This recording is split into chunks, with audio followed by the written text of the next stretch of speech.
So I was looking at the Nintendo eShop, and I noticed. I was really thinking about it already. The Puyo Puyo Tetris game, and that got me thinking about Super Puzzle Fighter. Yo, I love Puzzle Fighter. And that got me thinking of something like there are every now and then games that mash up two completely separate genres that shouldn't normally work, but for that game end up working. Wow. What is the first thing that came to my head? The Daytona car and in Fighters Mega Mix. Yeah. Oh my sure. God. Like that. So like that's a very specific character, that's a good one, though. Like game style genres like Super Puzzle Fighter. Been mushed up. Yeah, that you wouldn't see anywhere else. But for Metal like Gear one Solid game. 3 and Pachinko slot machine. There you go. Wait, Tim. But that's for like everything Capcom makes nowadays. Konami, and you're sorry. right. So like another example would be like way back in the day, there was a bunch of JRPGs, and then there were like dating sim games. There was no like cross section until one game came out, and then after that they slowly started to kind of. It was called Thousand Arms. Oh, okay. We were gonna play. Well, I mean, Harvest Moon kind of. No, not so much an RPG. That's not a traditional RPG. Yeah, you're right. But anyways, that's what I was. I was just thinking about that today as I was. Yeah, that's a good one. Doing stuff like games that would never have existed normally, but somehow I do happened. have one that you guys may or may not have played, but you know half of it. Yeah. Okay. It's a Pokemon mashup. Won't tell you the other half until later. Okay. If we talk about this. All right. You may know what it is. Is it like the Pokemon Shuffle or something? No. Or No. Pinball? It's for the DS. I have no idea. One of those like Explorers, the Pokemon Adventures or something? No. Okay. I don't know then. Yeah. All right. No! I know what it is! I know exactly what it is! Oh! Is it something that totally shouldn't be on the DS? Possibly. Okay, I think I know what it is. Can we talk about it? Sure. Is it the typing game? Oh, no. Oh, damn! And I don't know what it is. Okay. That is a good one, though. So welcome to episode 3 of the podcast. Andy nailed it. You fucking nailed it. Graveman in, and there you go. I mean, we all know that by now. You just have it running. I'm just putting the discussion topic at the beginning of the time. Fuck it. That's fine. Fuck it. I like it. Well, it wasn't planned, so Yes, we're just gonna shoehorn it in early, and then glide Get it on out in. of the way. There you go. So then, what is it, Kevin? Pokemon Conquest. Pokemon. So have you heard of Nobunaga Ambition? Yeah. Yes. Yeah. Nope. That Nobunaga's Pokemon in mashed up. Weird. Yes. I had totally forgotten It's about kinda that game. Great strategy game. I would say the easiest way to say it. Mm-hmm. Yeah. Huh. I have totally forgotten about that game. I own it. Oh, it's okay. man. I Okay. own it. It's okay. It's okay. It's a played game. through it. It's kind of like you ever heard like Ruins of the Three Kingdoms. Mm-hmm. That series. Yeah. Like those essentially. That but with Japan. Pokemon. Yeah. So what about you, Tim? You must have one or two you can think of. Oh man. Games that really kind of defy genre. I mean, or just there's like, similar to the one you already mentioned. There's one that we all know and love for the PC. Yeah, or just that like mimicked an an arcade game. Which one is this? Yeah. I don't know You what said you're talking Pokemon about. typing, but think about another. Oh, genre. Typing of the Dead? Typing of the Dead, that one. Yeah. Yeah, that's what I thought that you were thinking of. Yeah. That's a good one, So, too. I mean, these That's are, a really good one, these actually. games, like, they're all remembered well and iconic because they're very unique, just things that popped up, Yeah. I'm trying to think of, like, a really good one for this, and I can't off the top of my head. I don't have a game, but I mean, literally just yesterday, Tim brought up, or maybe it is a game, but one of the main character from Ape Escape being with, Metal Gear Solid. Yes. Oh yeah, it's like a little mini game Yeah. thing. That makes a little more sense than you'd think, though, because both of those games have kind of a ground in stealth. It's just that one of them is way more comedic and goofy, I guess. and the other one is Ape Escape. Oh wow. Yeah. Yeah. Anyway, Anyway, let's get into our weeks, you guys. Yeah. Andy, you just got here. How you doing, man? Doing alright. Dealing with, bullshit repairmen, but other than that, it's been good. Okay. Diving extra deep into Zelda still, and I've just been kind of flitting from personal quest to personal quest. Okay. Like, just setting my own personal, I want to do that, and then Let's take a look. working towards that more. Like, I decided, I did the first two Divine Beasts. Cool. And then I was like, you know what? I don't really give a fuck, because, I'm thinking long term now, and I don't want to have to go into the Ganon fight without the Master Sword. So I'm like, I better go get me the Master Sword before I do anything else and forget about it. Okay. So then I just grinded the fuck out of shrines. Nice. Until I got my, I think it's 12 or 13 hearts. Mm-hmm. Yeah. And then I went and grabbed the Master Sword, and now I'm like, Ooh. dude, I should check out fucking horses, because I heard there's some creepy, cool horses in this. There's a pretty crazy horse in this There's game. some pretty cool horses. So I got the royal horse, I got the giant horse. You got the giant horse, nice. I haven't, like... The royal horse, what are you talking about there? The albino. Oh, okay. Yeah, I did Yeah. that one too. I have not seen I have seen, but it was before I'd even, like, started on anything, the skeletal horse. Oh, yeah. The other one that I've just encountered was the fucking Lord of the Mountain, and that shit is creepy.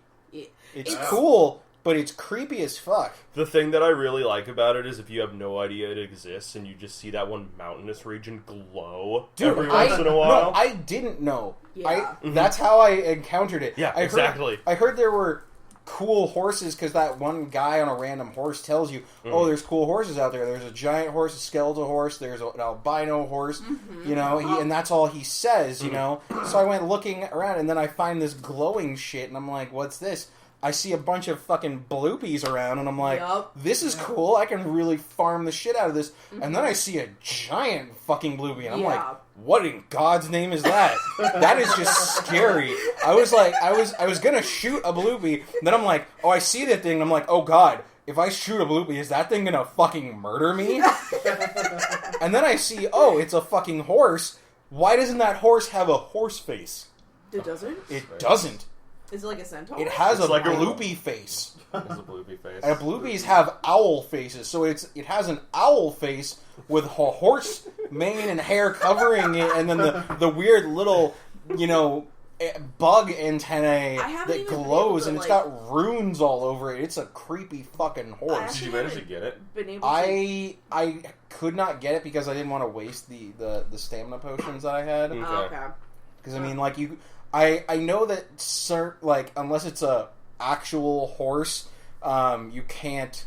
Because I found that out early on. Somebody said you wouldn't be able to Somebody register said after I brought up the skeleton horse in conversation with somebody that you can't anything that looks monstrous, you can't register them. So I'm like, I don't really need this. Yeah. I'm not going to waste my time trying to get it. I tried to mount it and I failed, and I'm like, okay, that's enough. The thing that sucks is... I'm sorry, you wanted to say something. Well, I was just going to say that I haven't even been able to get that close to it to see what it looks like. So all you got to do is throw on your stealth gear, sneak around behind it like any other horse. Okay. If you wind your way around back behind by the cherry tree, there's kind of like at the Great Fairy Fountain, where you find the first bloopy.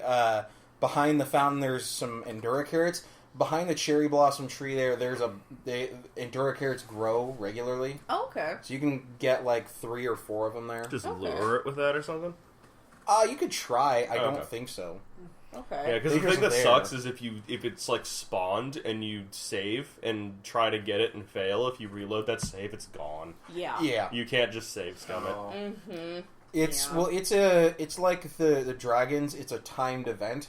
Mm-hmm. Yeah. So anyway, it's cool if you know. I didn't realize that the dragons appeared in dual locations. I thought it was a singular thing. Kind of yes and no. They follow specific paths. They do. Like there's a spawn point for like the electric one, but then it also like kind of hangs out around like Hylia 2 and I don't know. They're all over the place. Yeah, like once you track them for a bit, there's really easy areas to camp all of them if you want to grind for dragon parts or whatever. Yeah. Well, that's cool. Yeah. Anything else? Other than that, like the discussion earlier, I've been eyeing getting Puyo Puyo Tetris. Yeah. My personal feelings on that are both games individually are great. Yeah. Mm-hmm. But the fact that they just switch them on you at random intervals, it gets really frustrating. Like you'll be playing Tetris. And it'll switch it over to Puyo Puyo. Yeah. You're basically playing two games at the same time, and it just switches between them. Well, I downloaded the demo, so I'll check it out. Okay. Yeah. Like I said, the presentation's solid. Both of the games separately are solid. It's that I get so invested with one that I get mad when it switches to the other. Oh. Like, the game's core premise is what pisses me off about it. I am not good at Tetris, so I was bad. I'm pretty decent at Tetris. I played a lot of Tetris. I'm not gonna claim I'm a Tetris god. I'm nowhere near that. Like Grandmaster? No, not a Grandmaster. But I played a decent amount of Tetris in high school. So kind of on that note, I've been playing Mario Kart, not a ton of Mario Kart, mostly just the time trials thing. Okay, how's that going? I went and looked, and I don't know how official the leaderboards are. But for the very first of the Mushroom Cups, the very first race, I forget what it's called, I'm number 18. Wow. Oh, wow. Dude, nice. I don't know how official that list is, though. I should check mine. I have no idea. That's for 150cc, though. Yeah. 200cc is hard as balls on time trials. So, I wasn't expecting that. I was just racing, to be as... It annoys me that when I'm not better than myself. So I just kept focusing on that. And I'm like, I should look at where the other ghosts are. And I downloaded one that was a bit faster than me. And I did that a few times, and then I'm like, oh, I wonder what the fastest time is. I'm like, oh, wow, I'm not that far away from them. Yeah. Oh, wow. That's cool. I'll have to check that out. That's awesome. Within a couple of seconds, it sounds like most of the time for those. It's broken into weird, little clumps because, it goes... from 150 seconds down to 118-ish. Oh, okay. It jumps down for the really good people are all competing with each other, and then you just have the casual scrubs in their own little bracket. Me. Yeah. Good luck going. I just thought that was a fun little surprise. I beat all the staff ghosts, but I didn't really look at how well I did after that. I kind of just left it at that. So that could be interesting to take a look at. Could be. Kevin, what's up, man? I'm here. You're here? So my week, I finished the first Kingdom Hearts. Nice. Oh. And I got it done under 15 hours. Yeah. So I actually have a story to go with this, because, as I said last week, my objective was to get done under 15 hours for the trophy, and with no continues. I accomplished one of those. Oh. But the last part is, on the final boss... That's the one I lost on. Oh, dude, I don't want to go through all that boss fights again. That's fair. Because I just need, probably one item or something that would just heal me a little bit to help out. Do you have a save right before then, at least? Yes, I do. Okay, so you might be able to go back and challenge. I can try it again, yeah. But I did all the Ansem fights again, essentially. Yeah. And there's a zillion of those, when you build up some stamina. But the thing is... I could just go level up a little bit more, get extra item slots and stuff, be stronger. Yeah. How close to the cutoff time were you? You got time to... So my time was 8 hours and 1 minute. Oh, are you kidding? You have tons of time. 8 hours? Yeah. Oh my god. Damn. I could have walked around and did some other training and stuff, but I was supposed to see how long I can get it. That's awesome. That's Yeah. amazing. But the problem is, I probably could cut that down to 7:30 because I messed up and went back to Helm Bastion and talked to people. Yeah. And somebody gave me a new Keyblade, which had +4 strength than I had. Yeah. And that's kind of big. And I'm like, I could have used that. Oh, lame. Just if I knew. Yeah. Yeah. So then I started the Divine Rose Keyblade? Yes. Yeah. Yeah. And then I decided, okay, go under each chain of memory. And I think they changed the stats of that in Final Mix to be better. Yeah. Oh. Yeah, so. It's better than it was in the original. And it was already pretty good in the original. Yeah. Jeez. So then I'm trying to chain memories. I went for an hour and a half, and I'm like, this game doesn't hold that well. I didn't think I it didn't would. like the card system. I've played the original GBA one. I haven't Yeah. played Rechain at all. So then I went to Birth by Sleep and started playing that one instead, and got Finch's done. Oh. And Okay. I did that in the same style of, let's see how fast we can do this.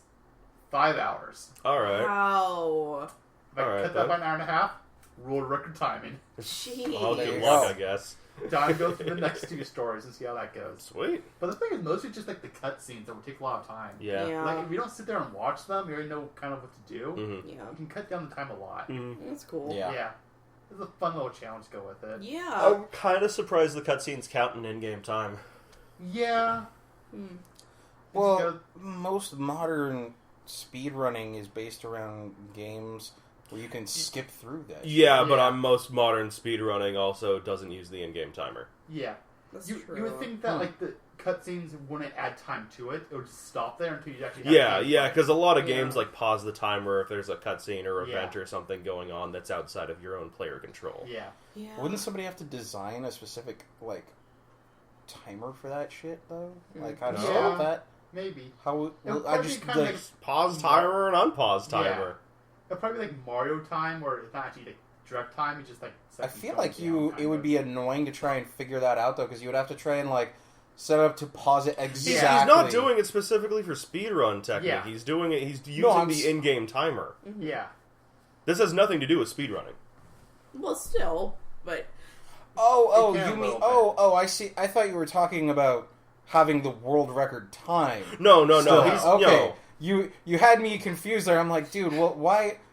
You know, that'd be a hassle to try and figure out how to like stop the pause and everything like that. And Yeah. most people we're talking count that shit. purely in-game here. In-game Like, it's time. surprising that the game keeps track of your in-game timer mhm. when the cutscenes are running. Yeah. That's all. like the one. Well, it's considered playtime. Some games don't consider it playtime. Weird. A good number of games don't consider it playtime. I would. Yeah, I think that'll be part of it. I think probably the most challenging aspect of that, like the Ansem fight, is where you're just doing one-on-one with him, like Sora versus Ansem. Was that tough for you? No, actually, I had a tougher time a little bit with like the guy beforehand, the big like gargoyle one. Really? Yeah, because I kept Okay. getting hit by his fire attacks, and I was like a 3-hit kill. Oh, Yeah. gosh. Yeah, I guess And your I messed up. HP. But then I just changed my equipment to like 20% less magic damage taken Okay. twice. Okay. That fight was stupid. It was stupid. Yeah. The thing was odd things. He was a big battleship at like 3 different Yeah. points. Like once I figured it out, it didn't take me too long to go through. Mhm. But then I started having issues because I was still trying to do the no continue Yeah. in that room afterwards where you have to fight. There's no save point in between. Oh, yeah. Yeah, and I Mhm. kept dying to just random enemies. That was my issue. That That's- sucks. So I took like 2 hours just doing that. Okay. Yeah. Okay. Yeah. Hmm. Yeah. Wow. Well, that's awesome. Yeah. Anything else, or just been Kingdom Hearting up Just like Kingdom crazy? Hearts in it other than, life, Sounds good. work, stuff Sounds like that. good. I'll probably finish the other 2 before next week. Awesome. I mean, if I can do Nice. them 5 hours. Yeah, seriously. Just Look like, forward to hearing it. yes. That's awesome. And stupid stuff happening, probably. Something would screw me up, and I was getting mad. Welcome to speed. Actually, Wow. that happened last time during Ape Escape.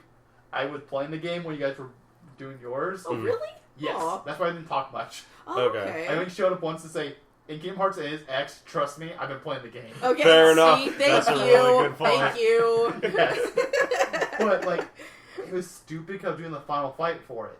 Oh, okay. And I don't care about continues in that game because there's no trophy for it. Mhm. Yeah. So I kept going through it, and it's just like, it's the problem of, in the games, when they put a mini game in. Uh-huh. That's bullshit. Yeah. Until I found out by reading a guide where it has like, they're in good strategy, and then it's just like, yeah, you can do a stupid thing that just goes around it. Oh, okay.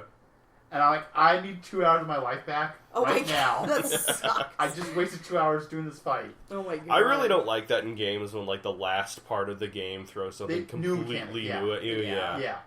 It's just like, I don't understand why. Because I feel like the end of the game should be like, this is everything you've learned and gained throughout your game Yes, experience. that would Like, make sense. put it to the test. Yeah. But it's just like, here's this new mechanic, kind of. Also, you lose your ability to heal. That Right. changes a lot of things for me. Mhm. I bet.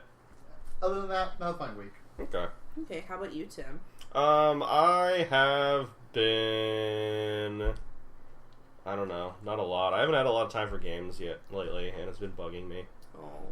Played a bit of Mario Kart here and there. Just playing online with a couple friends. Wait, what'd you play today again? Mario Kart. Oh, I thought you played like Heroes of the Storm. Oh no, yeah, I was playing some Heroes of the Storm. Oh yeah, how's your mobile player? I don't keep playing like all the time. I don't like mobile. Every time I look at Discord, I just see you on it. I need Overwatch boxes. No, we didn't even play any last week. Like it's this thing where like I think this is the last week of it, but it's been like play 5 games and unlock something, play 5 more, unlock something out for like 4 weeks.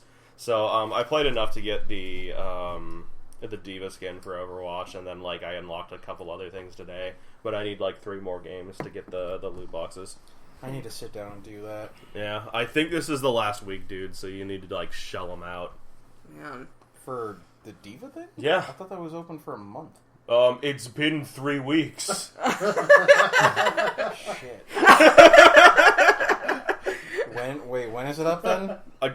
The end of this week? I don't know exactly when. It's been a while.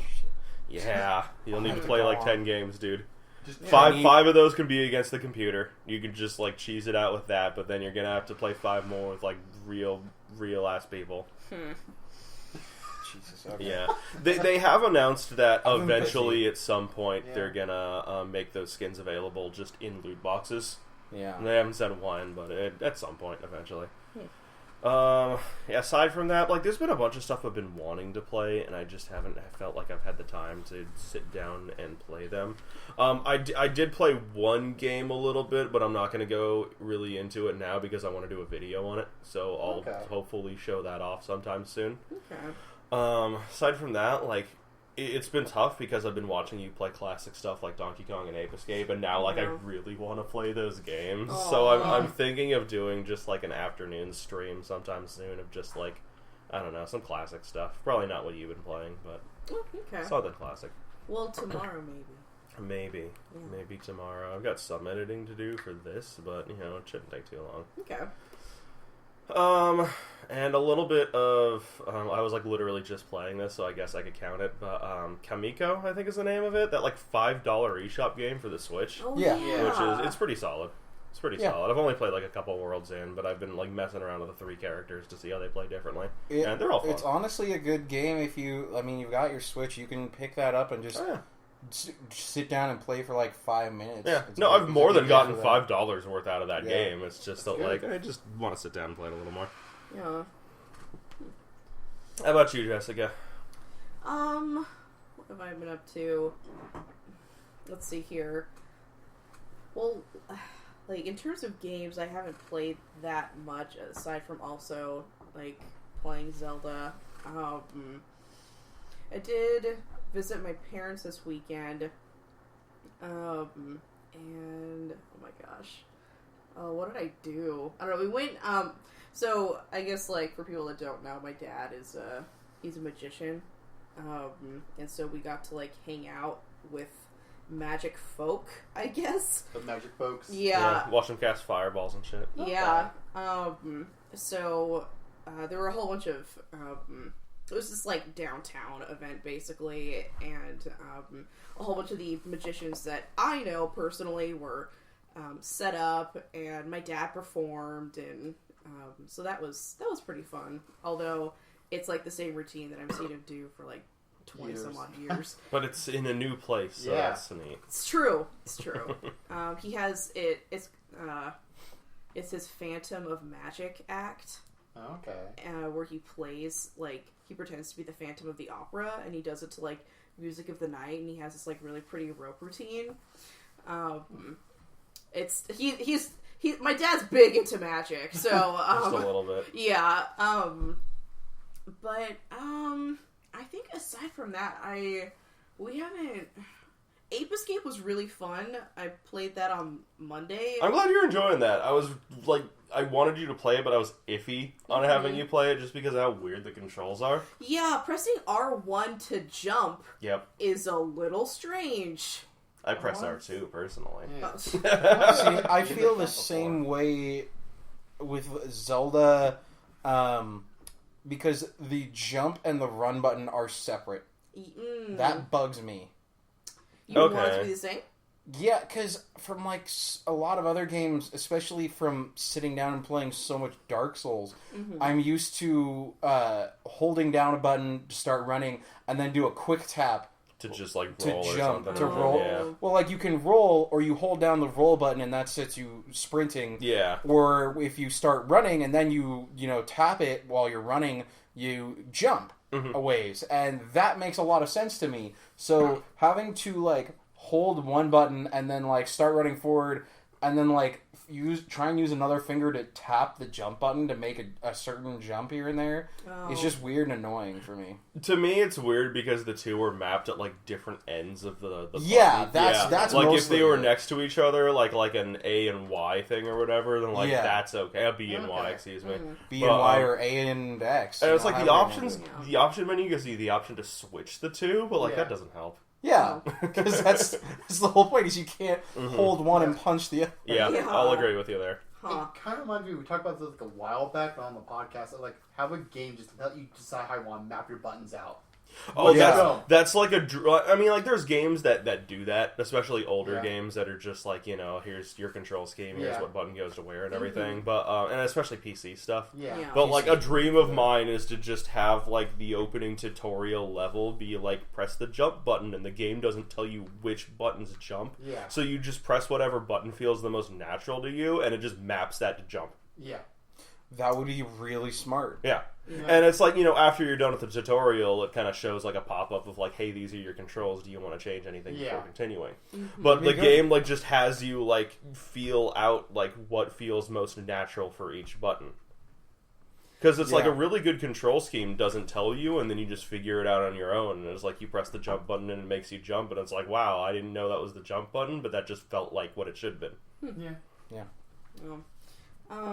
I guess I never thought about it, and the fact that there's even a jump button in Zelda at all is so funny. I guess that's why it's so weird. Is because they never had to do that for Zelda before. Like I know that there's auto jump, and I think like in Link's Awakening have the rocks feather. You have that, and then in like the like Oracle games, I guess you get like a feather, or something, and you can like jump across gaps. But that's what Link's Awakening had.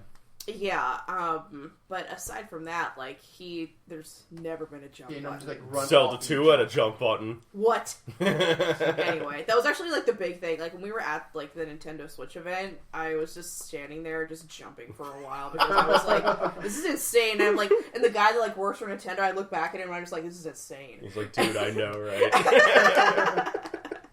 Well, actually, what he did say to me was, as the game was loading and you just see like the little logo go across and you just see the expansive world, he just said, I've never gotten tired of seeing that opening. Oh, like, that's pretty cool. Awesome. When I played and it did that little opening scene where it shows that, and I immediately jumped off of the cliff. And like the game over screen popped up and the dude turned over like, did you just jump off that cliff? I'm like, yeah, sure did. He's like, nice.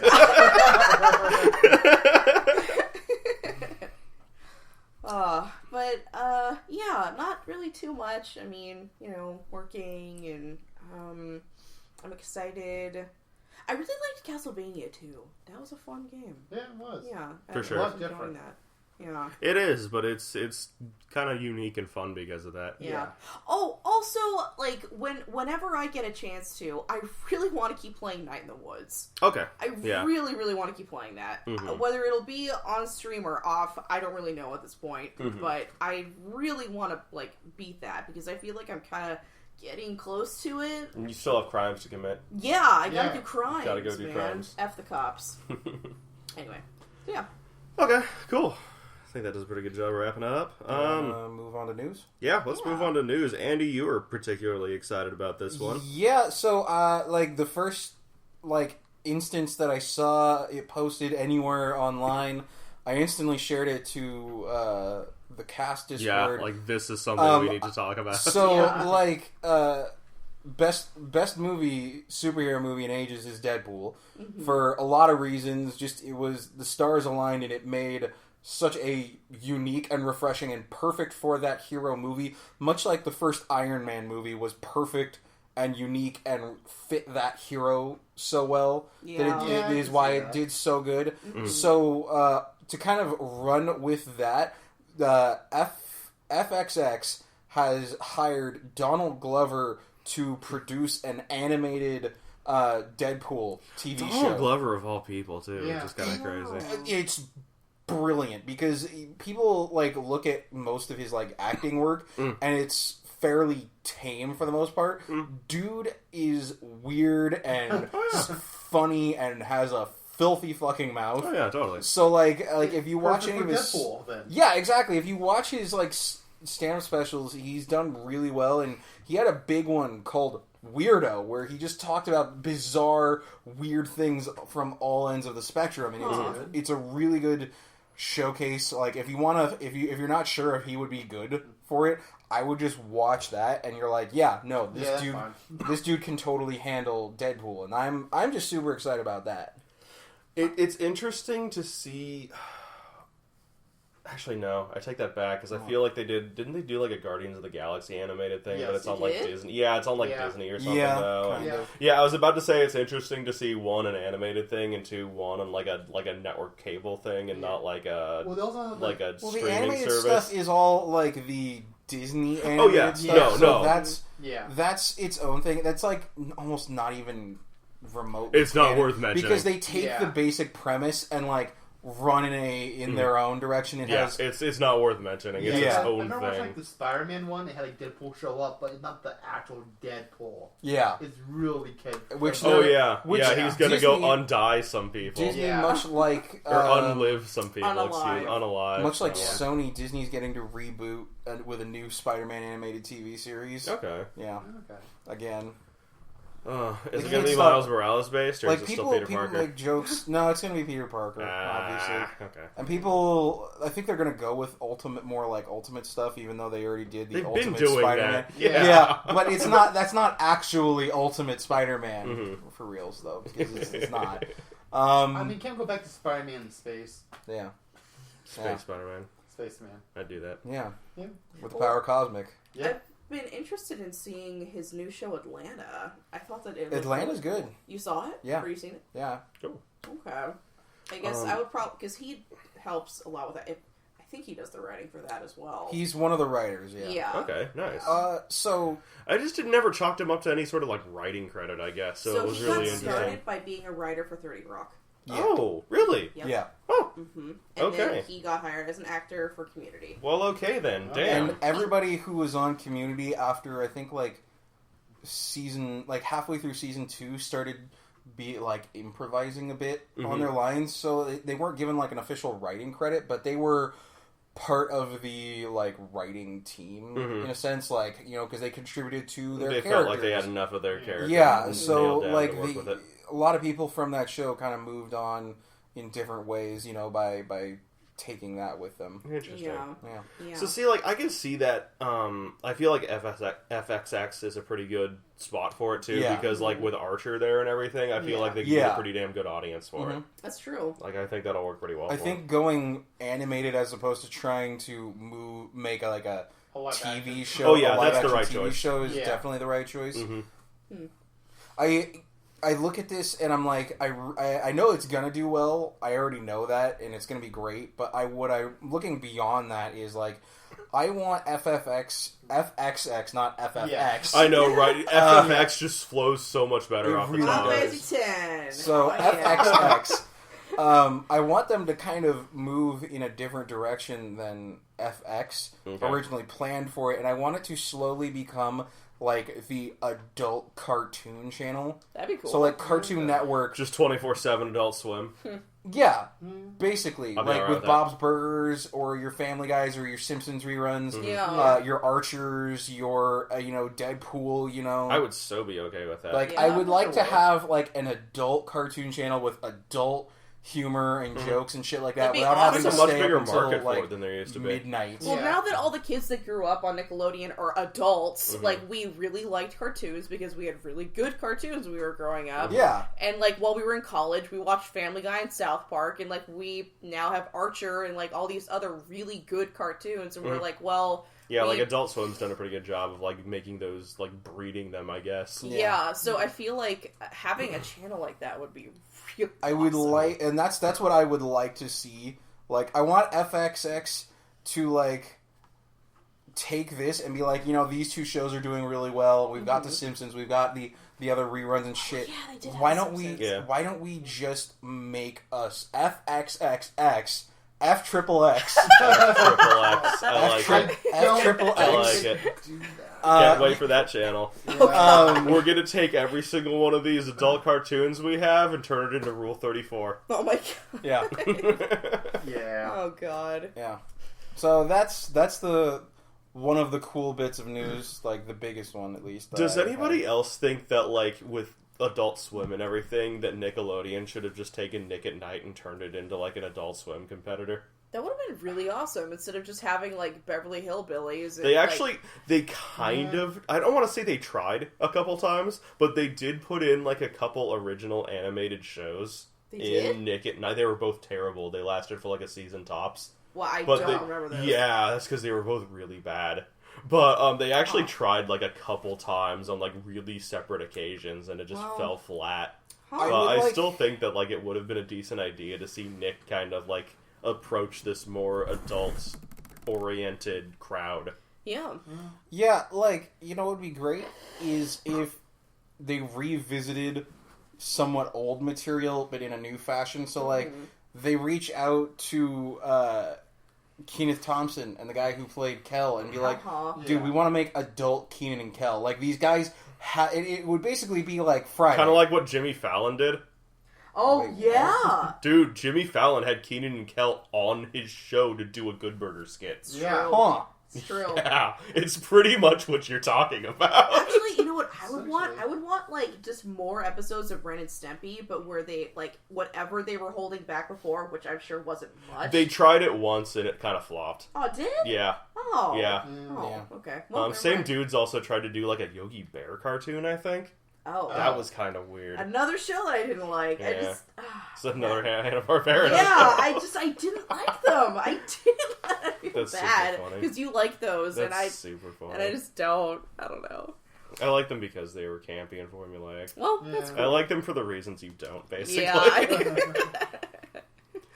Let's see here. So, this is another thing that you were excited about, and I was excited about it too. Yeah. So good news. Good news. The creators of PaRappa the Rapper and Gitaroo Man, some of the earliest like rhythm games, are getting together to make something called Project Rap Rabbit. Yeah. Yeah, so that sounds great, right? Like another rhythm game with like a story kind of element to it. Sounds super fun. It's a Kickstarter now. Yeah. They're just it's all gone. It's all gone. It's gonna get funded. I'm honestly not sure. I will find an update right now. I'm honestly not sure. Thank you.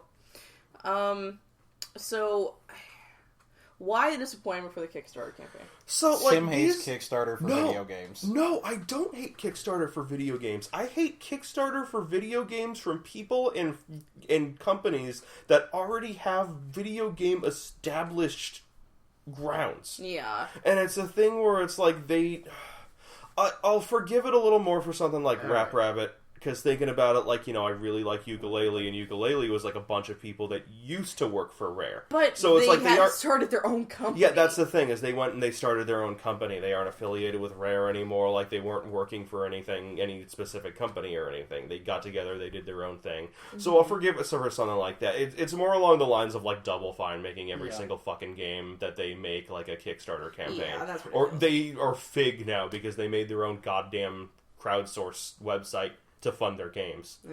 So the thing that I don't like about that is it's just like you have all of these people who want to make their own first big game and like want to do some cool indie project that they've been sitting on for a while that they just haven't had the money for. And it's like, those are great, those are perfectly fine. Please put more of those on Kickstarter. But when you get like a company to start like getting money for a game on there, and it's like, you're a company, you make video games. It's not what that business easy. do you It's not have? that easy though.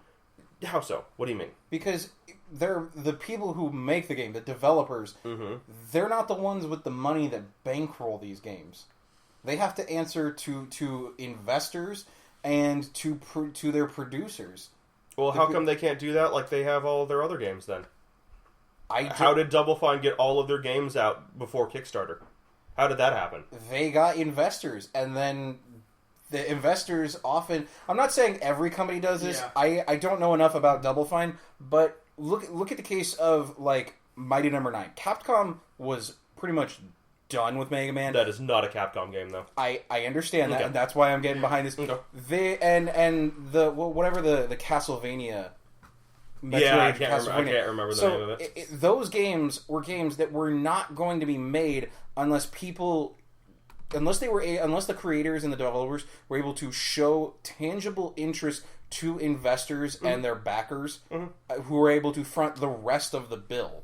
So that's, like, not all the time, but more often than not, when the bigger companies or bigger developers come to Kickstarter to get funds for a game, it's not to actually fund the game, because that's only a fraction of what the game money is. I will totally give you that. It is to get capital attention to show that there is an interest for it, to show that there's people willing to throw money on it. We were able to raise, $50,000 from 20,000 people, in this amount of time. If you fund the rest of this game, these copies are already sold. Here, look at this. If you fund the rest of this game, we'll be able to sell. Those copies are only going towards the game. It's not going to give me any more money. He is right though, and that has happened with previous Prime. Like that's how. Oh God, what am I even? That's how like Shenmue worked. Yeah, it was like Sony's already putting a bunch of money towards this, and like we're basically here to show that there's like an interest in the game. Yeah. Or like with Yooka-Laylee, it's like we're gonna make this game regardless, but like we want to see what the interest is, and we want to see if you guys can like add more to it and make it a more full-fledged experience. And you're totally right. I am getting on Project Rap Rabbit a bit hard on this, because it's like two people who made like two really well-known games, but like they haven't, those games were so long ago, and it's like I don't know what they've been doing afterwards. They did make a PaRappa sequel that did not do as well. Yeah, and you're right, and they made a spin-off that also like it didn't do as well as the original. So like you're right. You got to see if that interest is there. You got to see if people are willing to throw money at it, and they aren't like from an already established company and all that stuff.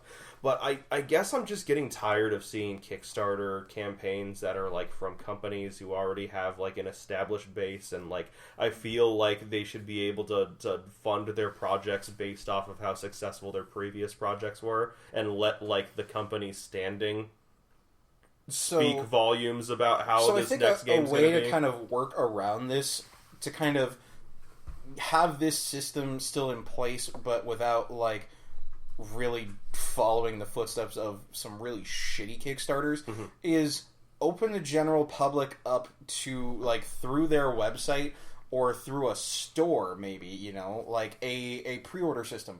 Like you would pre-order a game, if you can go online and pre-order from the company, say $5 towards like the fucking season pass for a game. They can show tangible numbers in a very small, without having to buy the actual game. Here's people who are already willing to throw down money for this game. Like there is interest at least here. A little bit. Then like when at a later date they give you a code, and you can take that to say Steam or something and pre-order for the actual game or whatever. Totally, that would be good. Yeah, and you're right.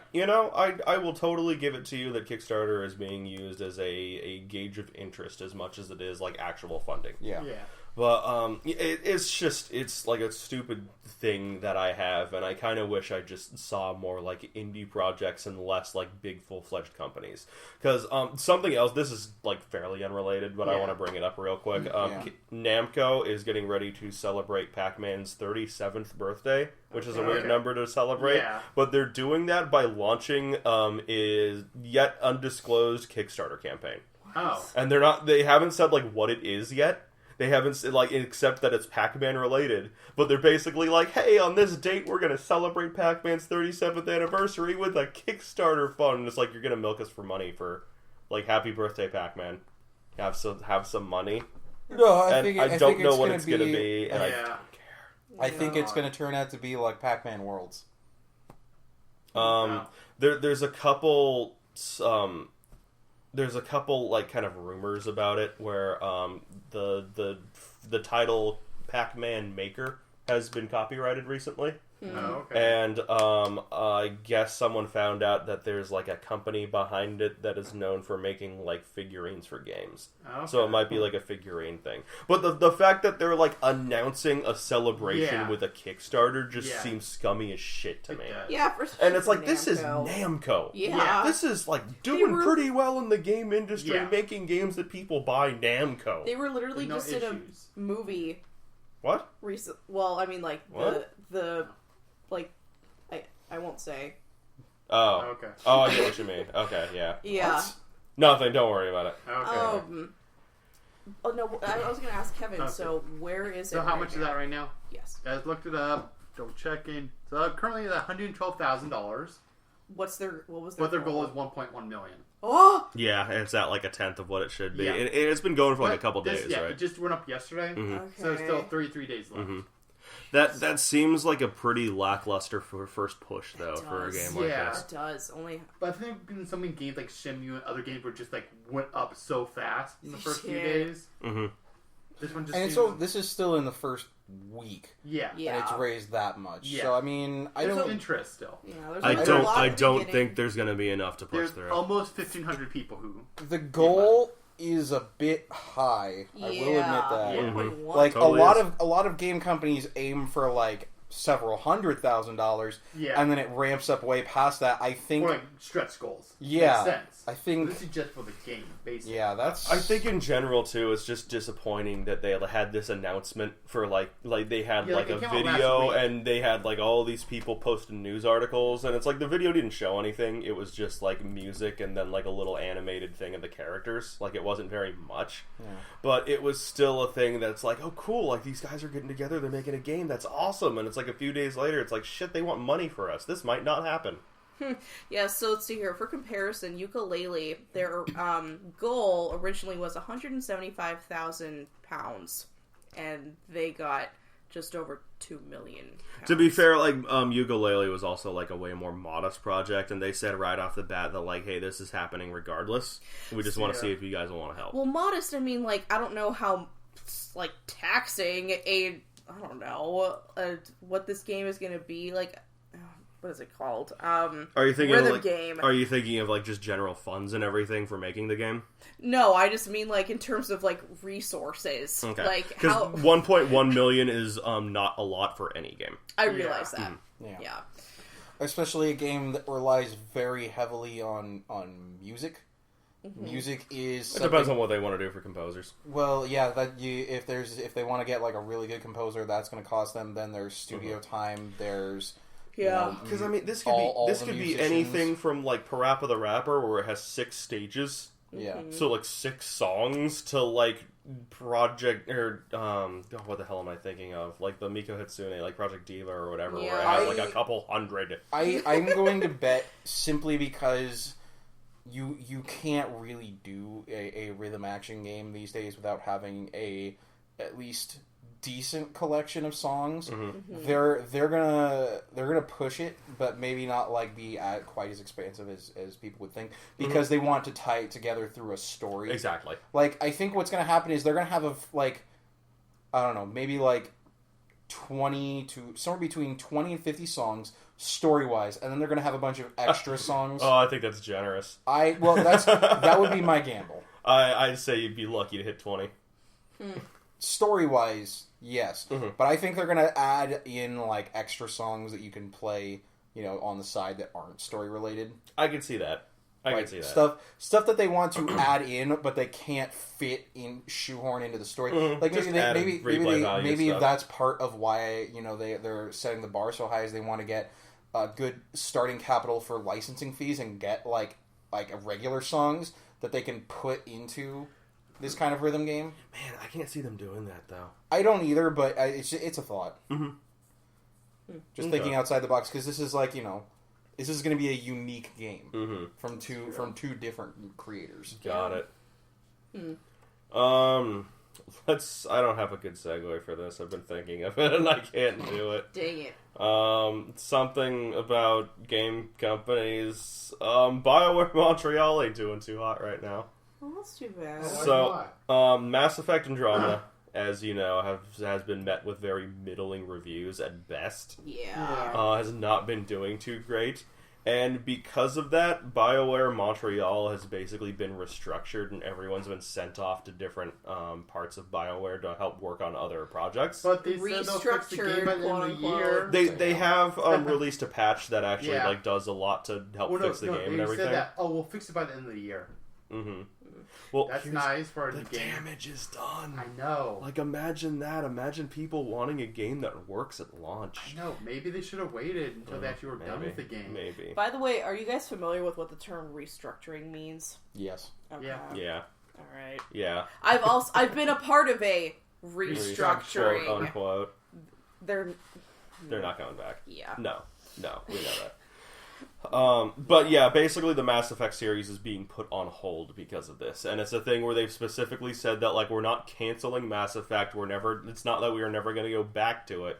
It's just that, like, we're taking a break. Other things take priority right now. They need to get their shit together. Yeah. So we'll see how that goes. They need to look back on what we did with the first game. Where did we go wrong? Yeah. Roughly the third game. Or the ending, maybe. At the very least, the ending of the third game. So, just so we're clear, is this the game where you can have sex with a blue woman? Yeah. Okay. With lots of things. I mean, lots of things, yeah. Okay. Not even just the blue woman. Most prominently displayed because it was very similar, anthropomorphically, the blue woman. Okay. So, alright. Okay, also, I know we're in the middle of news, but the blue woman thing reminds me, so I was at the deli down the street. Wait. So, this end, we can meet a blue woman. No, go on. Yes. So, I was at the deli down the street, and Eiffel 65, I'm Blue came on the radio out of fucking nowhere. Are you kidding? I know. That was on the radio? I know. What? I know. That reminds me of the last time. That was like last year when we were just driving around, and for some reason, like, All-Star popped in our head. We were like talking about All-Star, and then that shit came on the radio. Yeah, that happened. We were talking about it, and then, like, seriously, not a minute goes by, and then it was on the radio. The radio's weird. Yeah. Remember we were listening to the jazz station, and then Coldplay came on, but it wasn't Coldplay, it was a jazz rendition of Coldplay. It was a really good song. That was so weird. I know. That was really off topic. Yeah, I'm sorry. It's just so. It did connect. I thought I would share how fucking bizarre it is to be in 2017 and hear a song from the 90s. Early 2000s, late 90s, Yeah. I think it came out in Europe late 90s and then migrated. Possibly. Yeah. I remember, like, being, I remember like 10? For that. Oh my god. So, yeah, overall, with this little, like, bit of news here, I'm not super surprised at the restructuring thing. Just because, like, Mass Effect Andromeda did not do well, and it was a bunch of weird technical issues. Yeah. Like, it was stuff like weird balancing issues with characters, like horrible animations. Yeah. Like, this game just was not polished at all. Yeah. So it's like, maybe some of those people should be going and working on other projects with other people, and it's like, it's cool that like, none of them were fired or anything. Yeah. Like, that's great, because I'm not saying, like, fire the whole lot, they're terrible. Yeah. But it's like, maybe they'll get some more experience. Yeah. Working with these different games, with these different people and stuff. Like, was this like a whole new team doing it, kind of? I honestly don't know. Okay. I honestly don't know. Because that wouldn't matter. Like, maybe no one from the old team was still there. Mm-hmm. Or only, like, a few people, a bunch of new guys coming in. So, I've seen, like, GIFs and stuff online, like, pictures and comparisons, and even, like, there was, like, a comparison photo that I saw that I noticed no discernible difference. But, in terms of scale, we're talking, like, polished, like, this is, like, a respectable game that has been completed and finished, for the most part.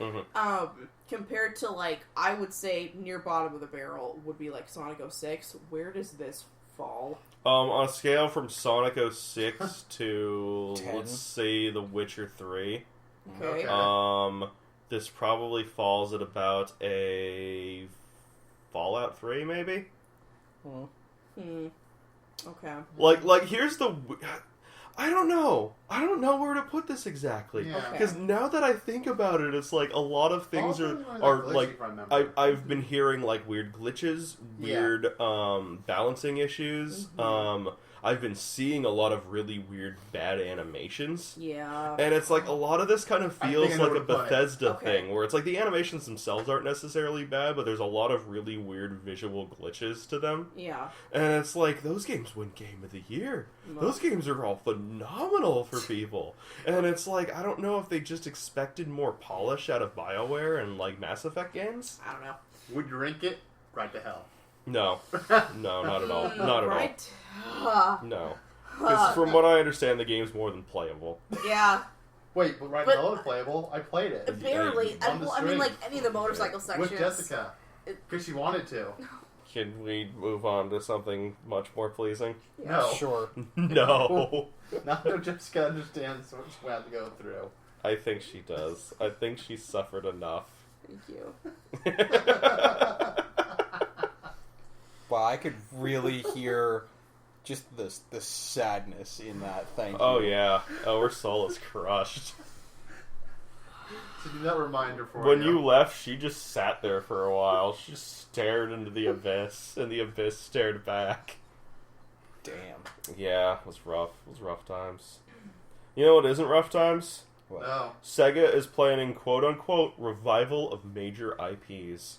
That's good. They're going to look back at their catalog, and they're going to bring back Skies of Arcadia, and they're going to bring back fucking Jet Set Radio, Tim? and they're going to finally port PSO2 over to the web. I don't think Jet Set Radio is that far back. No, A major you're it's already much wrong. farther back than you'd think. You're already Maybe. wrong. They finally decided to actually try and make just good Sonic games. Just good Sonic games. No Werehog. That's No nice. 06. Andy, that's slightly further down the list. Let me get to that. Okay. Yeah. Yeah. Great. I mean, what games could there be? Wait, There's actually- like Golden Axe. That would actually be really cool. Yeah. I would honestly say just take a look at the Super character roster from Yeah. Sonic Racing Transformed So Yeah. and like go from there. I would love Straight to Rage a would be awesome. new Ristar game. Oh, everyone would love a Yeah. new Ristar game. That was Sega. Okay. That was technically Sonic Team, I believe. Yeah, I would love a new one of those. That would be great. I should play that for Jessica's never played. Sure. It'd be totally. interesting to get like a new Super Monkey Ball. Yeah, that was Sega, huh? Yeah. That was Sega Amusement Vision, I think, which Yeah. is no longer a company. Yeah. Oh, okay. But maybe Sega still has the rights to that. Yeah. That Sega be would pretty still have cool. the rights to that. That would be pretty They cool. cover their asses on that shit. Yeah, like Sega's got some decent IPs that they've just been sitting on for a while, and it's like you can definitely do stuff for them. There's definitely a market. There's definitely people who want these games, and hopefully they actually do something with them. It'd be really nice. Yeah. I'm You mean gonna. Sega doesn't just make Sonic games? They occasionally dabble in other things, I guess. Maybe. I don't That's know. funny. Yeah. Dude, no, Sega's going back to making pachinko machines. Oh, God. Don't they already make those? Like, a lot? They actually do a lot of arcade hardware. Yeah. They do a ton. That's where they got their A start. lot of modern game or arcade games are actually running on Sega hardware. Yeah. Huh. Wow. I really want to go to Japan and, like, just see the motherland of, The like, mother. you know, I actually arcade saw cabinets. a thing Arcade games recently are dying about. in Japan. Oh, really? There's I saw a list of the hardest arcade games in Japan. Apparently, they're really big into online linkage. Okay. So like you can like how you could sit down with a group and like play or with like two screens and do like Street Fighter versus each other. Yeah, on two like separate back-to-back screens. cabs, yeah. That kind of thing. Well, it's more than that now. Apparently, like you can get several cabinets linked together, like you and three buddies, and sit down and you design your own like mech suits from a list of predetermined parts, and then you fight online against computers or other people at other That's arcades. really cool. Yeah, there's a lot of games that do like online components and stuff now. Wow. Huh. They're way ahead of us, and yet caring less and less. Well, they're mostly like in handheld or mobile games now. What, Sega? No, just Japan, the market they play. Oh yeah, like they're way Yeah. bigger into mobile. Like handheld's a dying market in Japan because of mobile, but that doesn't necessarily rule out like other forms of games and stuff. As far as the IP thing goes, like I'm gonna hold my breath until a new Jet Set Radio comes out, which That'd be awesome. it would be or just, great. Like, announce, like, hey, we're making this. Like, to see where they go with it. you said that Jet Set Radio is not like an old thing. The last one came out on the original Xbox, dude. Yeah. Was it? Yeah. There's the Dreamcast original and then future for Xbox. And it's like they made the HD port. Yeah. For like, PS3 and PC and stuff like that. Okay, that's probably what I'm thinking of. Then. From what I understand, it didn't do super well. Oh, okay. So I don't know, but everyone in the world is going to hold their breath until they fucking turn blue and die for a new Skies of Arcadia. So we'll see how that goes. I am optimistic though. Yeah. Like if they're gonna try to bring back old IPs, I would love that. You know what I want? What was that game where you played a robot made out of like steel balls that transformed in like Vector Man? Vector Man, yeah. Oh, dude, yes. I loved this shit out of Vector Man. I couldn't beat it. Ever. I loved Vector Man. They were actually planning on making a PS2 Xbox Vector Man game. Really? And it looked like fucking trash, which is probably why they ditched it. But it was going to be like a third-person shooter game. And there's actually screenshots out there. There are actually screenshots of what that game was going to be like. So that would be cool, too. You're totally right. Kid Chameleon? Yeah. Oh, man, that's been a day. Yeah. That's been a day. That could be a fun... Man, they could really revamp the side-scrolling genre. Because, that was... Well, that kind of looked into the Monster Mario's Boy future. game just came out. Yeah. Like a brand new Monster Boy game came out recently, so... It's got potential, for sure. They could find various things. There's a lot of very classic untapped market there. Speaking of bringing back classic untapped stuff, there is a new Super Nintendo game coming out in Japan. What? And by new, here's the thing, because there's a lot of fan projects and stuff where people make brand new games on old hardware like the Genesis and Super Nintendo, and then release them on actual cartridges and stuff. This was something that I want to find the news article because I can't remember the actual name of the thing, but the name of the game or the thing, it was like the IntelliView or something like that. It was the Satellaview. That was it. Okay. So this was something that connected to the Super Nintendo and was basically like a subscription service kind of thing where you can play specific games that were exclusive to this by getting them online and playing them. There was a special version of Link to the Past that was on there. There was a few random games on there, and then there was something called... that's a mouthful. I'm not even going to try to do it. It was a side-scrolling beat-em-up game. Kaizu Shoujin... I don't fucking know. This was a game that came out in 1997, and it was exclusive to the Satellaview thing. Okay. And they basically are reprinting this on actual Super Nintendo, Super Famicom specifically cartridges, and they are going to be selling this as a $60 game. Oh wow! Yeah, yeah. The fact that it's $60 is a bit much, but I actually remember this. So they're looking. So this is a very similar thing. Nintendo and a few other companies are looking, or maybe it was Sega.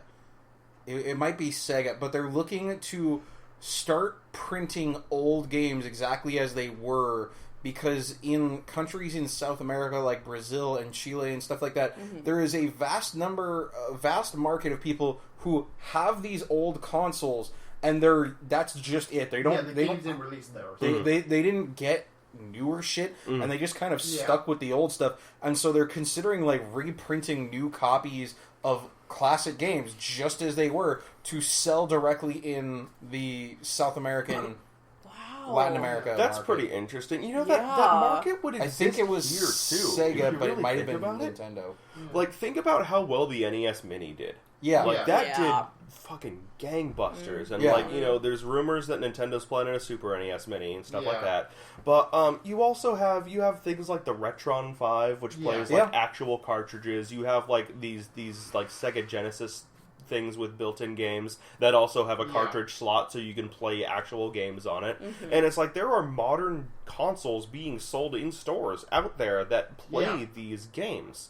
And it's you've got the indie market making games for these consoles out there, but there's potential to get those games and those old classics. Even if the producers and the companies don't make that many, it would still be neat to have once a year they do some special edition of a game, or like, you know, when like kind of like when they went to go make Mega Man 9 or 10. Mm-hmm. Oh, yeah. Like if they released those on actual cartridges, Those would not have run on the actual NES. no, I understand that, but like, But I do get what you mean. Yeah. So similar to this new game and the cartridge conversation we just finished, I just saw this like a day or two ago. A gentleman was on his way from South America, coming up into the United States, was stopped. I don't know if he was going through a border checkpoint in like Mexico or if he was stopped at the airport.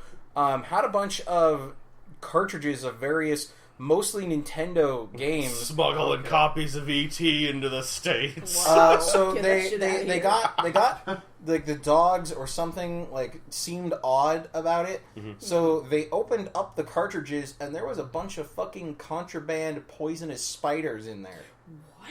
That's for terrifying. like black market sale. Oh, that's terrifying. Well, like people buy them as exotic pets to have like these little nests of them, like they would a tarantula. But like they found spiders, and then like companies will buy spiders to extract the venom for the development of like different things, and they're bought illegally because you can't buy them legally in the United States. Yeah. You can't even send people out to acquire them and then bring them back because they're illegal exotic animals, even if you're testing them, and they don't want to spend the money. Yeah, you don't want to bring that shit into the States and then have them breed and be everywhere. And companies, you know, they don't want to spend the money to like invest and build a facility out where these creatures are, because that's not conducive to business. They're looking to just get a byproduct of this animal and then use it with the rest of their facilities. So they will buy this shit illegally, or you know, people will buy them as exotic pets, you know, to a degree, or collect them and shit. Disgusting. And so yeah, there was a bunch of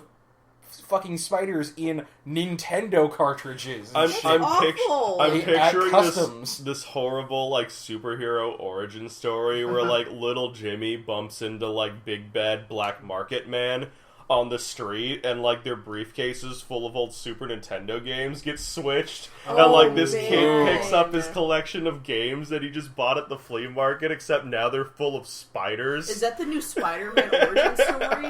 Yep. Wow. Dude, no, like, okay, so take that, but go in the other direction of like, so he has these cartridges and he's full, and he takes them home and he wants to start playing them, and he's like our age. He's just like some dude who switches the case, and then he actually plugs them into a machine, and the spiders get infused into the game, and so like you have like a game like, I don't know, The Simpsons or Mario, but instead of it being Super Mario, it's Super Spider. Oh my god. That's Super awesome. Spider-O. Spider-based And everything games. is spider themed. That's hilarious. It would just be the dumbest thing. Where like you take all these cutesy old games and it's just terrifying spider imagery everywhere. Oh my That would be the God. greatest. That would be so good. That's Like you're going to finish playing, you know, an original NES copy of Super Mario, and instead of Bowser at the castle, it's a fucking spider. It's a giant fucking spider. Oh my God, Instead what of is Mother it, Brain, Undertale? instead of Mother Brain, it's Mother Spider oh my Mother god. Spider. guarding her nest. You know, Oh my like God. shit like that. Play Donkey Kong Country 2 and you bust Squitter out of that box and it's like this photorealistic spider. Still got shoes on though. Oh Yeah. my God. Yeah. I'm sorry, your spider is in another castle. Oh. Yeah. Or it could be like an Ithalid thing, you know, where instead of it being like, you know, normal bodies with spider heads. Or just spiders on top of the body. So like you have a normal spider and then a human body jutting out underneath. Yeah, this weird like spider centaur company. Yeah, Oh my that too. Yeah, God. that's you know what? That's actually a thing in Dark Souls. I'll show you Oh that yeah, no, sometime, I know buddy. it is. I Oh know my it is. God. But it's still wearing fucking sneakers from Donkey Kong Country 2. Well, yeah, just because you know you're a fucking spider centaur person No, doesn't mean you don't want cool It just kicks. like combines all these weird games and spider features, so it's like the centaur with sneakers and then like Mario's hat or some shit. Yeah, Oh, that's an image. That's yeah, a fucking image. There you go. Right. Speaking of really terrifying shit, The new Stranger Things Season 2 story is apparently too big for the second season. Not shocked. Yeah, so, like, they're more or less saying that, like, hey, guys, we're gonna need a third to do this. Also, considering, I'm not sure how many episodes are going to be in their second season, but there were only 8 in the first. They were saying 8 or 9 in the article. So, that barely constitutes as and it's season. like they are like an hour long compared to like a 30-hour thing. Yeah. So well, it's that's like Game of Thrones is an hour long, and there's way more episodes. Or I think what they're looking at here, because they're already filming, so they can't turn back now. But I think what they're aiming at is like, hey, we want. Because the first season, it was all very self-contained. Oh, yeah. Like, they left an opening at the end, very much in the horror, supernatural fashion. Yeah. But I think what they want to do is make a broader story. Definitely. Like, build a world where a lot of different things are going on. Yeah. But that's what happens with a lot of stuff like this. It's like, you make the first initial season or movie or product or whatever, and you got, like, hope it does well enough. But if it doesn't, it's self-contained, and you can leave it alone. Yeah. But if it does really well, then you're like, okay, people want more of this, so let's go all out. But it's something they might do trying too much. Yeah. It's good that they're not trying to compact it into one season, though. So, like, good. much in the same fashion, because I always got to add a bit of weeb shit into every episode. This has been a problem that started popping up in anime, is that something will be really good and popular, but, like, production is so hard for anime, especially these days. Just getting, like, people interested and, like, to watch it and then to buy the Blu-rays. Only in Japan do they count interest in an anime, is do people buy the Blu-ray and watch it in Japan. They don't give a shit about the rest of the world, because that's where the market starts for them. And I understand that. So, like, something that started happening is, like, a popular anime that previously had like a 20-something episode season, or 2 seasons, for the third season or like the second season cuts it down to 12. And they do a much smaller but very much more contained story. Like, they focus really hard on just one drawn out story. And that's good, but also kind of bad, because like one of the reasons I love the show is like all the little things they do in a show, and having so many episodes is like a standard format, and now people are starting to shrink shows because it's easier to make their money back on it, and I get that. But it makes me worried that more people are going to do like, oh, we're just going to do a really well concentrated short season. And it's like, yeah, but the wait in between those seasons is longer and longer. Because that reminds me of like even if they still do the normal season thing, it's like a lot of animated stuff in particular has these like really long gaps in between. Yeah, you can go like a Steven Universe is so bad about that, where it's a thing where it's like they're still midway through the season and they have a pause for like months for them to get new episodes out. And that's what worries me about shortening series in anime, is like, there's a lot of good stuff that's coming out and could come out, from manga, or should be continued, and they're going to come back to it, and it's like, well, it might have been too long of a wait, we're just going to do 12 episodes this time. Or if, like, originally they did a 50-episode run, they're only going to do 20 this time to try and, like, cap off what they had left undone. It's like, no, don't do that. I want what I got the first time. Like, okay, we're not doing that well anymore. We're going to finish the series for you guys. Here's 20 episodes. Yeah. I can understand that. But I see what you're saying, too, they're continuing it on. Yeah. At the same time, don't be Shonen Jump and have, like, 30 episodes of filler. Yeah. Okay, so that's a thing. Namek will blow up in 5 minutes. Okay, that's actually bullshit, though, because a lot of that was filler that was added for American audiences. Oh god, I like how you're actually getting like all up in arms about the Namek thing. I am up in arms because it's bullshit that we got the shittiest version of that. I can understand that. Like, nothing against mocking it. It's the dumbest shit ever. I just feel like it's dumb because we got the shitty end on that stick. They didn't have all that filler over there. They had more actual content. But because we're American, gotta edit it all out. Or edit more in. Yeah. That too. No, but yeah, like, that's just a general thing, is like, Shonen Jump is really good, and then like they make the mistake for really big Shonen Jump shows to like add in a bunch of content that doesn't need to be there because they want to keep the show running while the manga catches up. Yeah, and that's fine. Yeah, but like, okay, what would you rather have? Have the show not be there for a while and have it catch up, or have filler? I would rather them do the logical thing and space out the episodes themselves. Like, they're really strict about seasons, and I like Netflix is, like, kind of breaking up. They don't have seasons on Netflix. It's whenever the fuck they want to put them out. And I wish that... Yeah, because with Netflix original stuff, like, they put out every episode of the season. All at once. Yeah. Because they know people binge this shit. And I wish that other people in other genres would follow...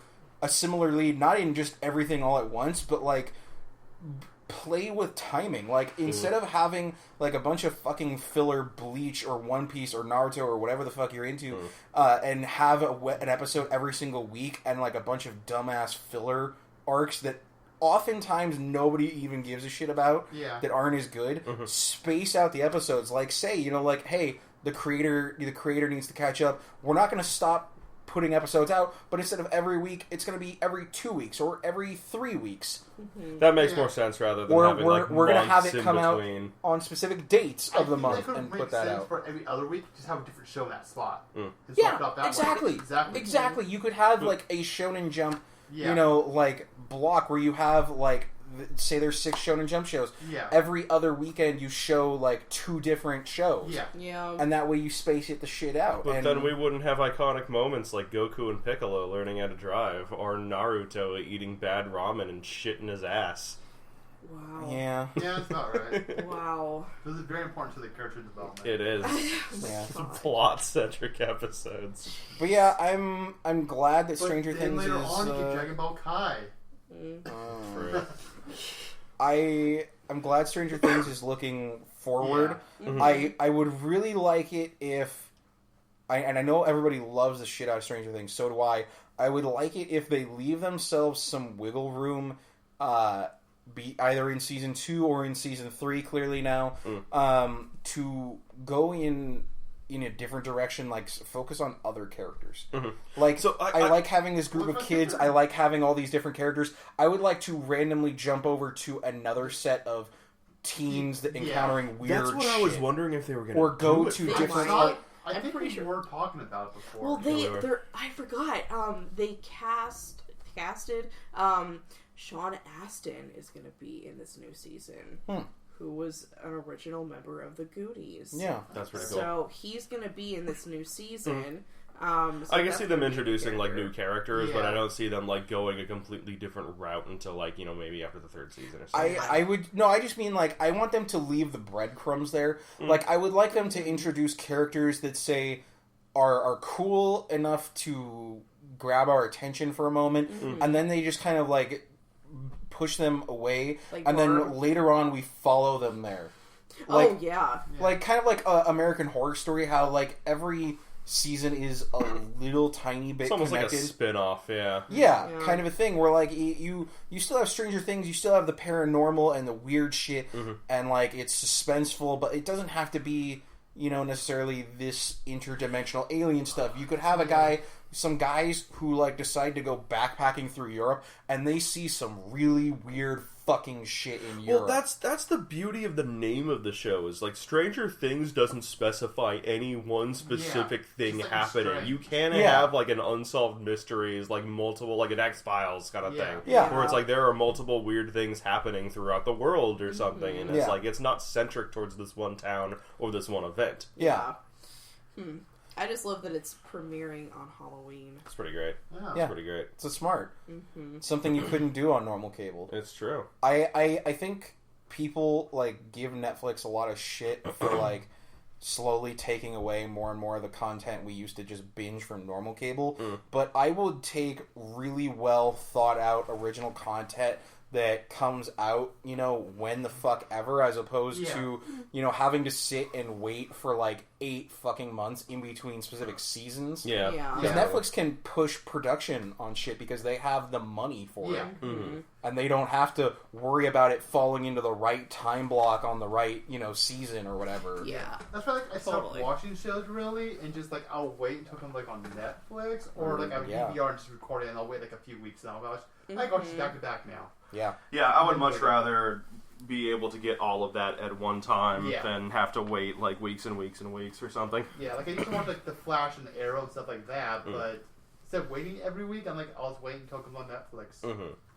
Yeah, they've been doing I can see that. on it. Yeah, I kind of like trying to keep up with that on TV because it feels episodic like a comic book. Yeah, and that's just a really weird personal preference. I am just as happy to binge watch that shit as I would be to watch it at week by week. Yeah, but the thing is, do you ever talk to people about it? Maybe knowing anyone that also watches it. Not now at my new job, but at my old job, yes. Yeah, I have some friends who used to do that too, but just I don't see them anymore. So it's I don't really need to know anything about it right now. Yeah, because you don't want to talk to about it. Yeah. Next up, so Pokemon Stars has been a rumor that's been going on for a while, right? Yeah, since the game came out after. Yeah, it's basically that third game in the generation. Yeah. That the biggest rumor is it's going to be. Yeah, exactly. like Z, Pokemon Gray or whatever, like all sorts of things. But it's basically the biggest rumor of it is it would be a Nintendo Switch port of Sun and Moon with added stuff onto it. That could be nice. Which, speaking of Sun and Moon, I guess on Nintendo's YouTube page they took down the initial reveal trailer for the Sun and Moon. The Sun and Moon reveal. Okay. Yeah. It's down. It's off of their page for whatever reason. It is odd because the X and Y ones are still on there. Huh, yeah. Older generation Pokemon games are still up on that. So it's weird that they would specifically take down this Sun and Moon trailer. Yeah. Yeah. And that's kind of leading people to believe that hey, maybe they're planning a third one. Maybe they're planning something different here to avoid confusion, I guess. Because now it's gonna have it's gonna be a 3 version thing, and there's gonna be a third one out now. They're trying to push. And it's hey, you can get Sun and Moon for the 3DS, or you could get Stars for the Switch. And it's basically a new push for that generation in general. I thought Switch would have its own and just be fine that way, but maybe they're trying to I can see them doing a port I can see that too. Sun and Moon for the Switch, and I would love that. I would honestly love that. Because you have this kind of unique opportunity with the Switch where it's Pokemon has always been a handheld series. Yeah, it's always been... Real quick. Yeah. So does the 3DS have anything to do with the Switch? Could they work together? I have seen nothing. Okay. So, no, I really don't think so. I don't think so. I don't think it could. Yeah, okay. I really don't think so. And I mean, they tried that with the Wii U and the Wii to the DS, and it's those never went anywhere. So I couldn't see them trying it a third time and actually doing it. A little bit. Mm-hmm. Okay. But this is kind of leading people to believe that maybe they're up to something here. Maybe they're thinking about announcing Stars or whatever. Yeah. Something really interesting that I picked up from that article is E3 is coming up. Yeah. There has never been a single Pokemon announcement at E3. No, they've all been in May before.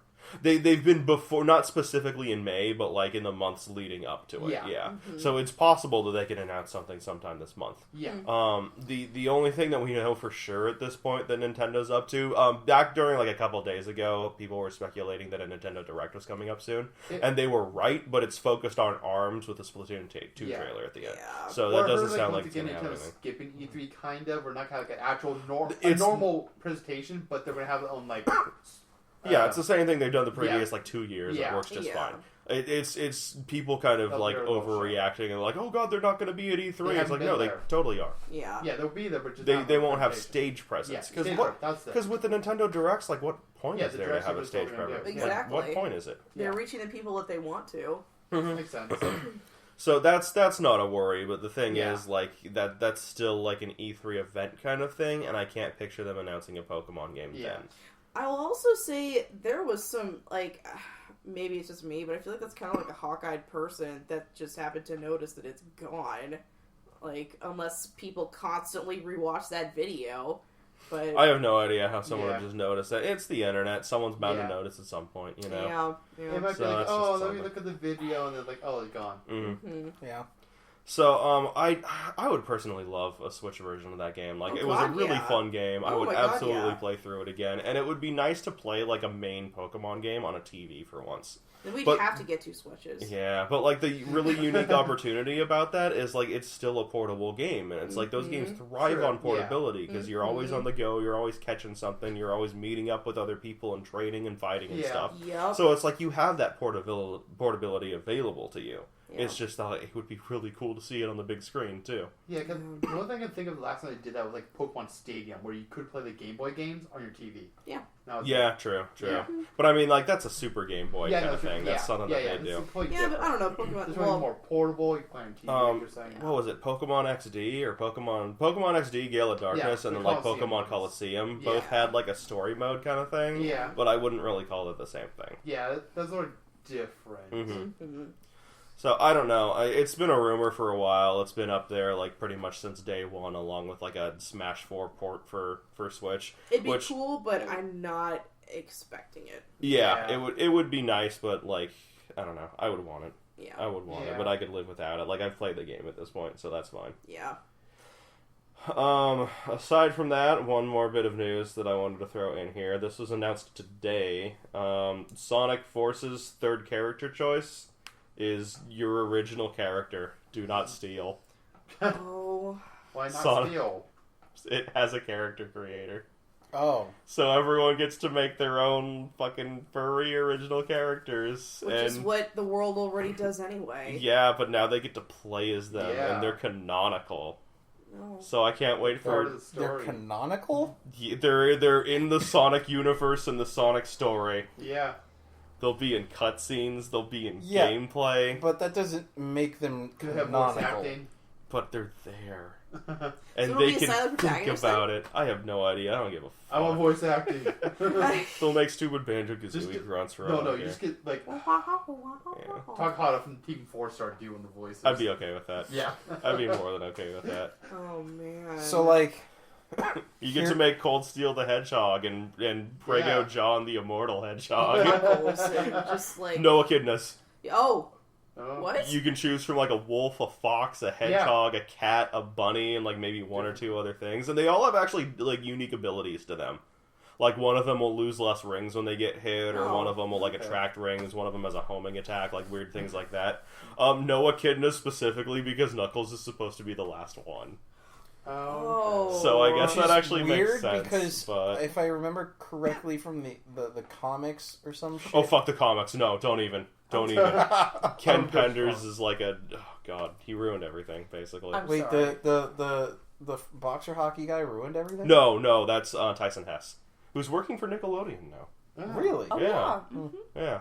No, there's this dude named Ken Penders who worked on the comics for like a really long time, and he threw in like a bunch of his own original OC characters and like basically ruined the entire universe. Well, I know like he created like there was a hidden Emerald City, you know, where the echidnas. Oh, it was all bad. It was so bad. Yeah. But they had like this big, he had this big dropping out with Archie Comics where there was like some lawsuit involved or something like that, and he basically went on to like try to make his own, like he took those characters and made his own universe and like books and stuff with them, and they all looked really bad. Okay, but was it successful? I doubt it. Now that you've mentioned Archie Comics, this is something that I know I've already said 1,000 times, like to myself, but I'm sure everybody else feels the same way, and I'd like to put it out there to confirm this. Okay. How god fucking awful dumb is this premise of an Archie show on, I think it's the CW. Oh, Riverdale? Yeah, Riverdale. Are you even surprised? I knew when they first announced it in the trailers and everything, I'm like, oh, no. That is the exact opposite of why anyone read fucking Archie Comics. So for starters, are you surprised that anyone but CW is doing this? I would expect either that or ABC Family. I mean, like, they're... No, because ABC Family would be more along the original lines of Archie. The CW would take this premise and make it all, like, gritty and grim dark and drama. You know what I wanted, and I was kind of sad when I saw the first trailer, because, you know, it confirmed my fear that CW only does dangerous situations for sexy people. And that is literally all CW does. Is that like their tagline? That is their tagline, basically. like any show, it is sexy people in dangerous situations. You're 100% right. Even the not as sexy people, like the side characters, are still just that shade of good looking enough, and they are thrown sexy enough to be put in the most mild of danger. Exactly. Wow. Just like any of their shows. But you know what I really wanted when I first heard Archie was going to be a show? I was like, you know what? I know this goes against everything I normally feel, but I would really like it if CBS was the one that picked it up and did basically a campy How I Met Your Mother, silly antics, happy sitcom. Yeah. With a decent enough writing team. Because How I Met Your Mother was one of the few good sitcoms to come out of CBS in a long while. And seasons 2, like 1.5 through like season 4, maybe 5, were really good. They were in this really sweet spot of funny, wacky, not too out there, still followed a general story, kind of faithfully without throwing it out the fucking window like in season 6 and on. And I would have loved it for Archie comics because that was all they were, is campy, good-natured Okay, I was trying to remember how we got here from talking about Sonic OC characters. Like Archie comics. I feel like we've derailed hard. That's why. It's fine. That's fine. That's what this. That's what a podcast is. Oh, totally. We don't talk about it. I'm not complaining. I'm just pointing Stop it out. tapping the fourth wall, Tim. God. Jesus, you may as well address the fucking audience at this point. Wait, the audience? Hello, people. Thanks for listening. Oh my god. This might be the end of the podcast. No, not quite yet. Okay. Not quite yet. Yeah. The one thing I did want to get out on the whole Sonic OC character thing and whatever. First of all, the gameplay looks just as the rest of it has, so like I'm just gonna throw that out there as somebody who likes Sonic game games. doesn't look good? Right? Or doesn't meet your approval? Yeah. No, Sonic Mania is meeting my approval. Generations was fine for 2/3 of it. Unleashed was good. But I don't know. This one looks lacking. Colors was great. Yeah. Colors was amazing. It was one of the best Sonic games. No, the bigger thing that I want to do is if you play this game and you don't make your OC character by going to Google image search and typing your first name, the Hedgehog, and recreating the result, you're not doing it right. Ooh, I want to see this. Okay. You don't trust me. I looked it up earlier. Me? Yeah. Surprisingly, I think Kevin's was the most eye-opening. I looked up all of us earlier. Oh. Those are the YouTube videos someone made. Is there? And it ends with just like, I am Kevin. That's hysterical. Going to... Yeah, like yours could be worse. Going to Google image search right now, there's one... They're wearing jackets. But me are looking it up. They're right wearing now. jackets. No, hoodies. I was gonna look up yours because I wanted to point out. Hedgehogs with my name are all wearing like clothes. They have messy hair. One of them, he's just a normal hedgehog who's wearing a fucking hoodie and some jeans. So I'm okay. I have one. Okay, yeah. Here. This is great. It's just an actual fucking hedgehog. Yeah, that's probably the best one. It's just like a photorealistic hedgehog. No, I have to read this off, guys. I'm sorry. There's clearly Andy with what should be an I, but it's a Y. Okay. So Jessica the Hedgehog, character, and then I look just like you. and vital stats, Oh, man, location in either Station Square or Mushroom Kingdom. Oh, Age right, 15, Of course. species hedgehog, element ice. In parentheses, she has all the elements. So why would you specify ice? Why are there even elements? Like loves Silver the Hedgehog and her friends. so That's a nice name. this is pretty bad. Is seeing blood. Oh god. Food, ramen, and marshmallows. Also, look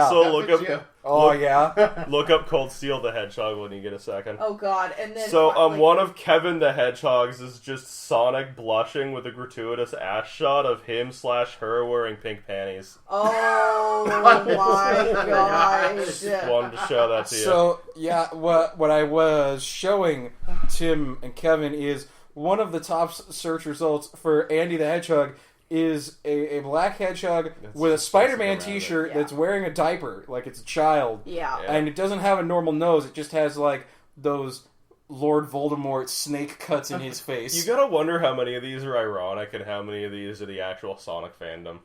Yeah, right?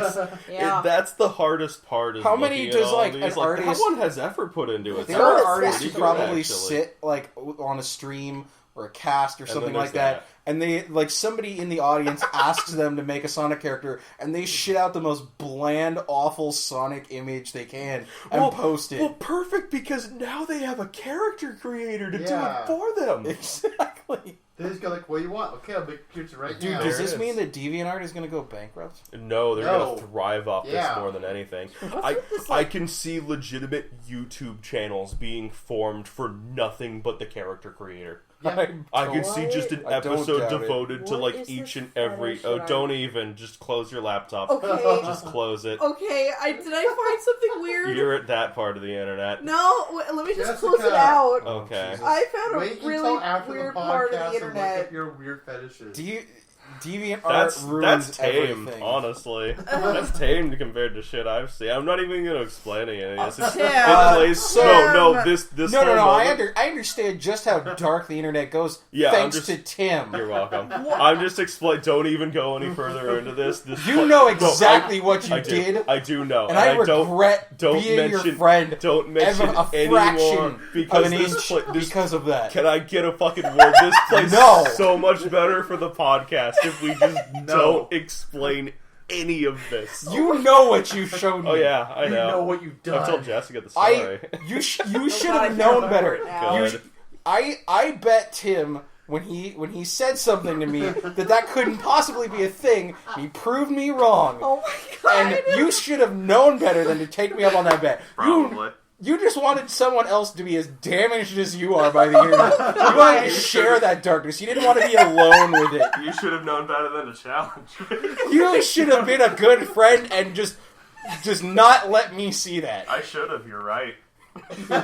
You're right. You bastard. I would love to cut it at this exact moment, but I do want to explain that coming up after this, like right when we cut here, we're going to go into a Guardians of the Galaxy 2 spoiler cast. Mm-hmm. So if you guys haven't seen that movie, if you want to see that movie, if you don't want to get spoiled, don't listen to us. Yeah, we'll catch you later. Just stop. Yes, just stop it right now. Yeah. I haven't seen it, so I'm not. And I'm you won't leaving. be listening. Exactly. Yeah. You won't be, and you shouldn't either. But if you have seen it, feel free to join us. Yeah. Or if you don't care, then feel free to join us. Then also feel free to join us. Yeah. So I'll catch you guys during that, and thank you for listening. Okay, guys. Andy's not here. He hasn't seen the movie yet. Yeah. Andy couldn't make it early. That too. Something came up with him. We're going to talk about Guardians of the Galaxy 2, because Andy hasn't seen it yet. Mm-hmm. That too. So, if you're listening to this, it's at the end of the podcast. So yeah, Jessica and I both saw it together, have some things to talk about. I know that you wanted to talk about it because you brought it up. Well, because we talked about it before. True. Did you want to start, Kevin? What did you think? I have mixed feelings about it. Okay. What would you give? If you had to grade it. Let me finish. Okay. Okay. That's like at the end. Come on. Fine. Yeah. Like, I went and saw, like, some of the stuff in the movie, like, it's not one of my favorites, but it's kind of up there. Like, it'd be a mid-top one. You saw the first one, right? Yeah. Okay. The first one seemed a little bit better to me. Okay. At least for, like, the story and stuff. Okay. I totally agree with you. Thank you. 100% agree. So, like, it was good, and I enjoyed it, and I had a lot of fun with it, but, I feel like one, as, like, a whole, was just a lot more fun, and it's like, with two, when the moments are good, they're really good. Yeah. Like, they have some really good moments. I like some moments in there a lot. Particularly anything with Rocket Raccoon. Yeah.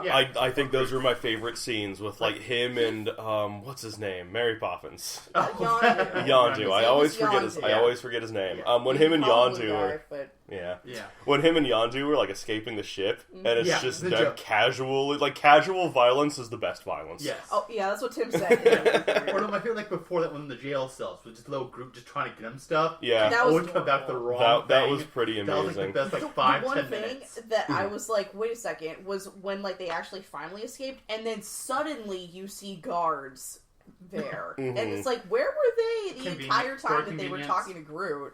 story convenience. Just sneaking past. Groot's tiny. He's easy to get past him. And plus, Groot probably their gang now, too. It's true. It's true. I'm glad they didn't push Baby Groot as much as I thought they would. I thought that he was going to be, like, all over this movie, and he just kind of did his own thing, and I'm okay with that. It worked out, yeah. It did. Yeah. But yeah, like that scene, and then the scene kind of more near the beginning when he's working on the ship and he gets ambushed, but like he's already got all these traps in place and everything. Awesome. Yeah. That was so cool. You're like, oh no, something's going down. Oh, he knew it was happening. Yeah, for sure. So that was a fun scene. Yeah. Definitely. It reminded me of Harry Potter when, like, they, in, like, the later movies when they're setting up camp and Hermione just, like, creates shields everywhere and they're just in the middle of the woods and they just have, like, protections everywhere. I mean, like, Rocket is just, like, a trap master kind of thing. He like, you know, like, planning and cunning and all of that stuff, you know? Like, that's his thing in the group. Yeah. So it was cool to really see that all come into action and everything there. Yeah, I felt like I had more, like, a better representation of who he was. Because, like, I saw, you know, kind of who he was in the last Yes movie. and no.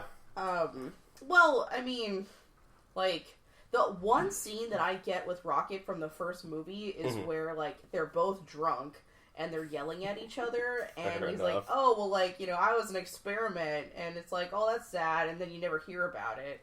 And so, I guess my general impression for the movie was, I think I probably liked it equal, if not maybe just, like, a scotch more, just because, I liked that, I felt like there was better characterization of the main group, and I know that you kind of disagree with me because they're separated and stuff, but they each have, like the fact that we get to find out more about Gamora's sister, or we find out all about, you know, Star-Lord and his dad. We find out about, like, we get more stuff with, you know, Rocket, and then we even get, like, some moments with, wrestler guy. Drax. Yeah. Like, Batista. Yeah, I'm going to call Batista. Then no, go for it. Go for it. Yeah. It's easy. He was great. That was kind of the point, because it helped the story have, like, a side story going on with those two. I did really like that Gamora's sister was, like, a bigger part of this. Yeah. And I liked their dynamic. I thought it was fun, you know, because, like, it's clear that there's still a lot of tension there. Oh, for it's sure. Justified. For sure. One of the things, too, that also that the set up stuff for Infinity War. Yeah, definitely. Yeah, because like, that'll be important. That might be one of the problems I have with the movie is that I know too much going in because there's things they have to set up for that. Yeah, you're right. And it feels like a movie of setup. Yeah. Well, now that you mention that, you're kind of right. And I feel like that, I didn't actually see the movie, but apparently Batman v Superman was a very guilty of that. That movie was entirely set up. That was the Justice League prequel movie. Yeah. Like, the fact that they even called it Batman vs. Superman is insulting. Yeah. So, I don't think it was that bad. No, not at all. Not at all. No. But there were, Yeah. I didn't notice. But that's also because I know nothing about Infinity War. Fair enough. I know little bits of it, and the little bits I knew were just pushed big. It's gonna be a big, like, Thanos and the Infinity Gauntlet versus the world kind of thing. Yeah. And it's like, you know, they'll name drop the Infinity Stones here and there, and it's like, you know, Gamora and her sister being daughters of Thanos and all this stuff. But, like, I feel like, that's just who they are. Yeah, so true. Hearing the reference, to me, it's just a callback to the previous movie. Yeah, like, it's not nearly as bad as, you know, say, Batman v Superman or something, but it was there. Yeah. My biggest gripe with the movie is that they separated the characters for too long. Yeah. Because that was what I really liked about the first movie, is, like, having that group all together and working together. And I understand that they separated them for the sake of, like, building character for all of them. Yeah. But, like, I just didn't like how, you know, Rocket and Groot were separate from the rest of the group, and it felt like neither side story was interesting enough for me to fully, like, have my full attention on. So it was a thing where it's like they'd go to Rocket's scene, and it's like, okay, cool, like, here's Rocket and everything, but, like, I wonder how the other guys are doing, you know? Yeah. And, like, they'd go back to the other guys, and it's like, man, there's really not a whole lot going on here. It's just a bunch of talking and stuff. And I kind of want to see, like, cool things happen, and it's the thing with the not Rocket happening. And Groot thing is that they have to kill off all the people on the ship. Yeah. That's one of the big parts Yeah. of it. And then have the... I felt like they had the bigger part of the movie, to be honest with you. True, yeah. But Yeah, the blue guy's name, I forget. Yeah, Yondu. Yeah. I remember. It's like, you have to have him set up where he goes to jail and everyone goes against him. Mm-hmm. Mm-hmm. And that sets up kind of like the end-ish movie. Yeah, You have his Yeah. big moment. But it's like every single time they had one of those two stories going on the screen, I was just kind of wishing they'd get back to the other one. Yeah. And like neither one of them were all that interesting to me. And it was only really when they finally come together in the end that I'm starting to really get into it. Yeah. And like then that scene just doesn't Yeah, last big that fight, long. so. Yeah. Because that was a great scene. Yeah, I really it was. liked that. And like having all of these kind of like new people in on it, like Yondu and Gamora's sister, which I still can't remember the name of, and Nebula. like yeah. Mm-hmm. But I mean, that was like a lot of fun. Yeah. That whole scene was great, and it felt like the only like major conflict of the movie, I guess. Yeah. Because I like guess even that's with the whole like Yondu getting having like a rebellion against him, I guess, like a what's that word? Mutiny. Mutiny, yeah. Right. Like, even that was just, like, it felt more comedic than anything else. Yeah. So it's like them, like, wiping out that entire ship was just more for comedy than it was for plot. The overall movie was just about, like, fatherhood. Who was the real father between him and actual father? And you know what? That's boring as shit. It is. That's that really was boring. my problem with it. I don't find it boring. It's been done to death. That storyline has been done to death. And it's like the very second they introduce Quill's real father, you're just like, yeah, he's going to be evil. I don't know how yet, but he's not going to last to the end of this movie. That's one of the things, too, like, once you see it, you just know that's how the movie's going to end. Oh, yeah, like, it was predictable from the very beginning. It was, but I felt like I still found it interesting because there were still enough differences for me to accept it because I don't know, I mean, there were cliches, but then there weren't cliches. It's like, oh, well, like, you get introduced to this character who, like, is the smartest creature in the world, and of course he wants to rule, the universe and stuff, and, like, that's, kind of obvious. Right, but I felt like, maybe it's just because of the way that he was, like, wanting to take over the universe was so different that I was like, oh, that's kind of cool. Like, alright, I hope they stop him. And the how was a little interesting, I guess. Like having it revealed that, like, oh, you're a god, and like I'm a god, and you're like half god, and you can probably do all these cool things, like summon a ball and we'll play catch, son. Yeah. And it's like, it was kind of interesting how they set him up, and then, like, this total Deus Ex, how they took it away at the very end. Yeah. But the thing also, they did that for the first movie, too, essentially. The thing, like, how did Justin Furnace not die? How did he read his face? That's true, huh? That's true. They had to answer that somehow. You are totally right. And so, like, there's your answer. And that feels justified. Mm-hmm. Yeah. Definitely feels justified. And it makes, I don't know. Were you guys sad when Yondu died? I mean, a little bit. He was a cool character. Mm-hmm. I liked him when he was bad too, because like his weapon is just so cool. No, that is actually the problem with him. Why he had to die. Because with him, he would have been overpowered. Oh, you're right. Why would he use anything else? You're totally right. Especially with that new headgear. Yeah. That stupid metal mohawk. The headgear. What? That's what it is. I know. He can just steal anything. Oh, I'm just going to murder everyone in here with my mind, just throw it around. With his heart. With his heart. True. This is a spoiler cast, Kevin. Shut up. Everyone's listening. Dies. I know. But at least his, I forget what the other guy's name is. The one who took it from him, kind of, afterwards. I only know him as Kirk from Gilmore Girls. Okay, that guy. Let's call him that. It's Kirk. That's fair. I'm pretty sure we always don't remember the names correctly, so we're going to use the name that we think that we know of them. That's fair. I liked that dude. I liked him when, what's-her-name was leaving the ship. It's like, so what are you going to buy with your part of the money? So thought she'd just get, like, I don't know, a pretty necklace or something. Yeah. So all the other girls would be like, oh, it's a really pretty necklace. Yep. Yeah. Like, I hope he stays around, because I think he's supposed to. Well, I like the idea of him kind of taking up Yondu's mantle of, like, having that ability, and then stabbing Drax. Oh my god. That was the best. I only saw a again, like a headline for this like article, and it just said the ending credits scenes of the movie ruined the impact of the real ending. And okay. Well, so there were like 5 of them, so I might be watching. I get what you mean, Yeah. but like that movie's supposed to be a comedy mainly. It is. Like That's they true. don't take a lot of it seriously. Yeah. well, but I don't know. Like I feel like in comedies there can be serious moments. True. Yeah, Yeah, yeah. totally. But like honestly, if you ask me, I feel like they dragged that on a little too long. I guess you're like. Because, like, they had this whole, like, really quiet, somber moment, and they had this whole, like funeral hearing for him, Yeah. and they put him into the incinerator and Yeah, whatnot. like a furnace. And then, like, all of these other people come in, and then they're watching fireworks, and then Because they're we all did just, the like, movie. thinking about their lives and shit, and where they're going, and it's like, oh, this beautiful fireworks show is going, and at that point, like, I just kind of lost it. The Yeah. only time that I was like, I guess surprised at it was when they like cut to like all these random captains of Oh, yeah. ships that we've never seen before. They were in the beginning of the movie. Yeah.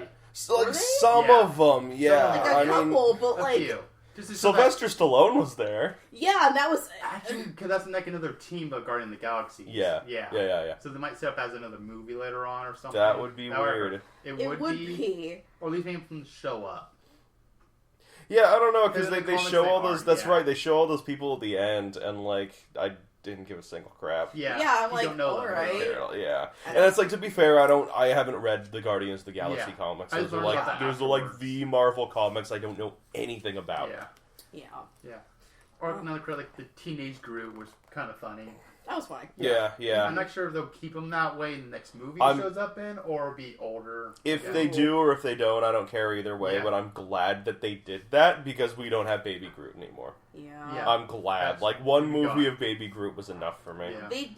we all know the reason why they even wanted him baby in the first place. Oh, marketing. Yeah. Yeah, Yeah. totally marketing. Give it the Yeah. kids. Well, I mean, like, Pop already has a fucking teenage Groot figure. Oh, what? Of course I they didn't do. know that. Oh my Of course God. they do.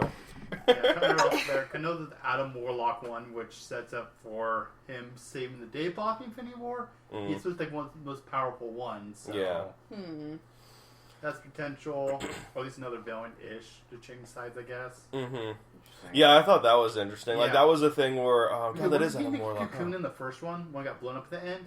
I thought that was him, or that's someone else. I don't remember. I don't It's think only- so. I don't know. Someone's supposed to be in that. I'm trying to remember what the other ones were. Yeah. Yeah, like, that was another thing where, like, they did that reveal, and I feel like I would have been way more hyped if I could remember who that was. Yeah. Wait, the reveal for what? For Adam. Yeah. Oh, yeah. Yeah. I'm like, alright. And it's like, yeah, I wish I knew more about Guardians just Yeah. for that part, but Mhm. I'm sure that would have been a really cool reveal. I'm Yeah. sure. And then, Yeah, overall, it's just that, like, I felt like the two stories were kind of fighting each other too much for screen time, and, like, neither one of them I had much of an investment in because of that. I liked it just because, like I said, I think the fact that they did separate them, it felt like there was breathing room for the characters to grow. And I guess so, but man, yeah, like, it's kind of like the Avengers where they can't all be in the same group all the time. Oh yeah, Separate no, them I away get that. to I get that, Yeah. definitely, and They'll you're have- totally right there yeah, because the then you just have personalities in. overexposure Yeah. with all of it. But I don't know, like Groot's thing was fine. No, not Groot. Rocket's thing was Yeah. fine. Like I enjoyed that. I liked Rocket. I liked Yondu. Yeah. Like I liked their whole deal. I think the other storyline was super fucking boring.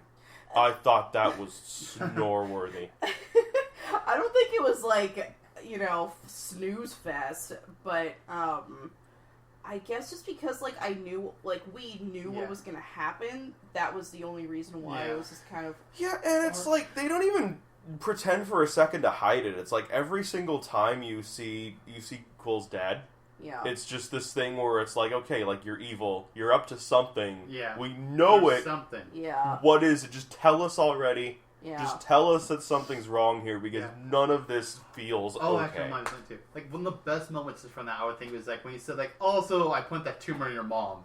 Oh yeah, And his reaction of just that was pretty Yeah. solid. Actually. That was Yeah, that pretty was solid, actually. amazing. no Not thinking about Not it. even a second thought of just No- blasting his dad Yeah. away. That was the...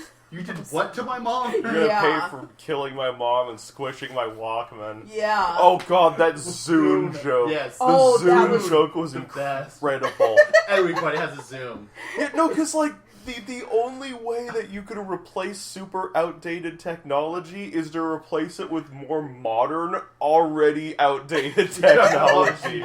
It's like 3 people owned a Zune, you know? One of them was my best friend. Yeah, so that was perfect. I really liked how they did It that. can Yeah. hold 300 songs. 300.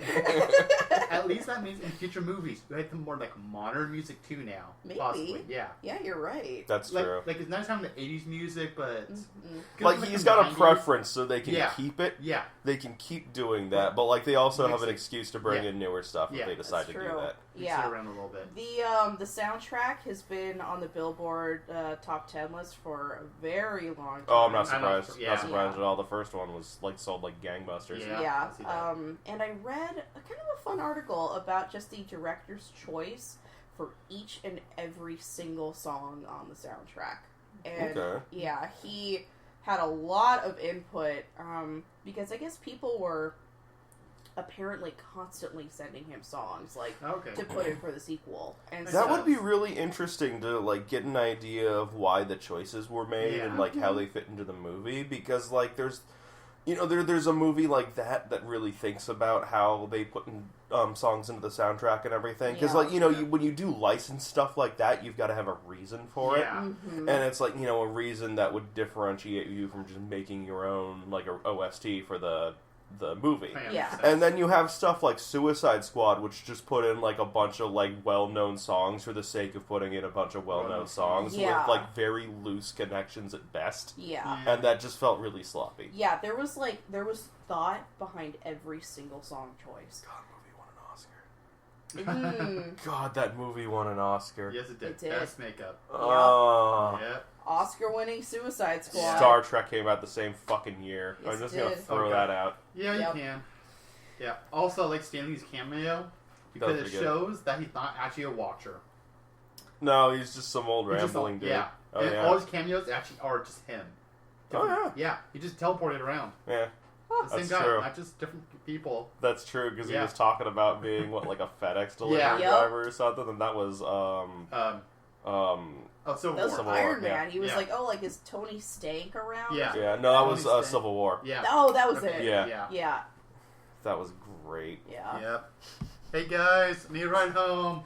I hope that they've just pre-recorded a shitload of those, because, like, when he dies, there's gonna be an empty void in every single Marvel movie. I know. And it's He's gonna been be doing the all this time. worst. He's just been saying up like, okay, use this in case something That's all he happens. does. Yeah. They just lock Yeah. him in a chamber and have him, like, shoot cameos. Wow. I'm sure Just we for every- already cloned him. For It's okay. every inevitable opportunity. It's like, okay, we're gonna make, like, 4 more Guardians, we're gonna make 3 more Iron Men, we're gonna put out, like, Yeah. you know, Spider-Man movie or 2, like, Yeah. just every superhero. Let's think of something.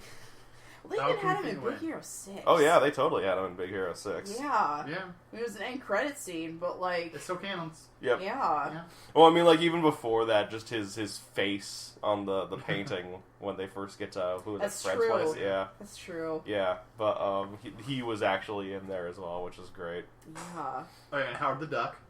Yeah, Oh who my had actual God. voice lines this time. Oh, well, he did last time too. No, he didn't. No, he just sat there. He just sat there last time. Yeah. Okay, so like the collector is like stumbling around, the building is like exploded or whatever. Yeah, and Howard just, like, sits there. Sits there with like a drink. Yeah. Yeah. He didn't say anything? No, he Nope. just drank. Just like, Then why have him in there at all? I want to say he 'Cause said it's Howard the something. Duck. It's a reference. yeah. He just sat there. Yeah. Yeah. And he just took a drink. It was an end credits stinger. He I doesn't know. have to say anything. I know. Surprised they made him say anything in this one. I swear he said That something. means they paid somebody to be his voice actor, which means I can't wait for the Netflix original series of Howard the Duck. No. Awesome. I want it. I want it so bad. No. Duck titties. Duck titties. Oh my Woo. god. Duck We boobs. made that joke already. I know, So God. like the 3 podcasts were reusing jokes. I'm sorry. Oh god, we're that bad. It fits. It just fits. For sure. Oh my god. I'm trying to think what's happened in that movie. Like, basically, I think my big, huge gripe is, I don't know, like, I almost feel like I'm being a little too harsh on this because there were, like, scenes, like, you brought up the scene where he blasts his dad away because of the whole tumor thing. Scene, but, like, I feel for the majority of that movie, he's just kind of sitting there, and it's like, oh, I don't really trust this guy, and it's like, oh, he is my dad, that's great, that's awesome, that's amazing, I love him so much, and it's like the very second they play catch, and all of a sudden he's just he's in hard, and Gamora's just, like, suggests, like, I'm not too sure about this whole thing, there could be something weird going on, and he jumps down her throat like, I can't believe you do this, why aren't you listening, we're not like that sitcom couple at all, and it's like, man, this seems like out of nowhere, this seems a little unwarranted. Yeah, like at first he wasn't trusting him, and then he just like switched. I just feel like the pacing on it was really weird. I agree. I mean, like, I think it would have been better if they did something else for the movie, some other story for that part. But I guess they kind of want to go with the whole mystery of his dad. Yeah, and I mean, like, that's great that they did that and all, because that needs addressing, obviously. And it's like, you know, I think the idea of him being, like, half god and then being able to, like, bring that away from him so he's not, like, OP and then Guardians 3 or whatever. Yeah. I'm just worried about him, though, because now he's just a regular person. And he's in space. And like, I guess, but I mean, like, he was a regular person before, technically. No, because... and it's like, you know, the whole Infinity Stone thing, but, like, aside from that, like, he's lived his life thinking he's a regular person. Yeah. Well, not thinking, but, But his original origin, he actually is not his dad. Originally. No. What's it? That's not his dad originally. They made it for the movie that way. Yeah. Really? Yeah. Oh. So normally he's not a god, so he probably can make it by... Yeah. I'd say it'll be okay. It'll be fine. They'll find a way. Yeah, I don't see them killing him off for obvious reasons. Yeah, of course not. No, probably not. That money kind of goes away then. I think he loves being Star-Lord way too much. Oh god, yeah, are you kidding me? Like, I remember he, like, went to a hospital to go visit kids before, like, Guardians of the Galaxy was even popular, and and, like, it's cute that he did that, but I was, like, nobody knew who he was. That he's doing that. I mean, like, that's cool. That's really nice. You're visiting sick kids in a hospital, but... It's almost thematic to the first movie. It's like, I'm Star-Lord. It's like, I have no idea who that is. So that fits. That works well enough. No, I guess, like, my biggest complaint would probably be... I'm okay with the idea of, you know...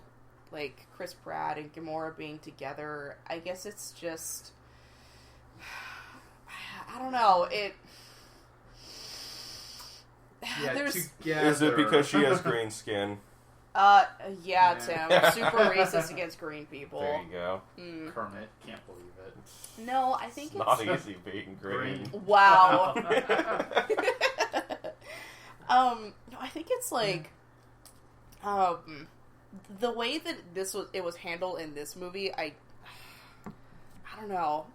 If they don't get together, I'd be okay with it. But if they got together, I'd be about it. They'll get together and then bicker like an old married couple. Yeah, probably. That's exactly what's going to happen, and I'm fine with that. Mm-hmm. I'm okay with that. It'll work. Yeah. Like, I think that the moments that they have together are cute. Mm-hmm. Like, I like them dancing together, and I like what Drax said, like, you need to find a woman who does not dance, and, like... Someone as pathetic as you are. are. Yeah, you need someone who's weak and pathetic like you. Yeah. His entire, just... Drax did not get enough screen time, and that's not because I'm, like, fanboying over Drax and Batista. No, the first time I saw is I want Drax and Iron Man to meet, because that would just be the best combination. Oh, somebody takes everything seriously, someone's super sarcastic. Yeah. Oh my god.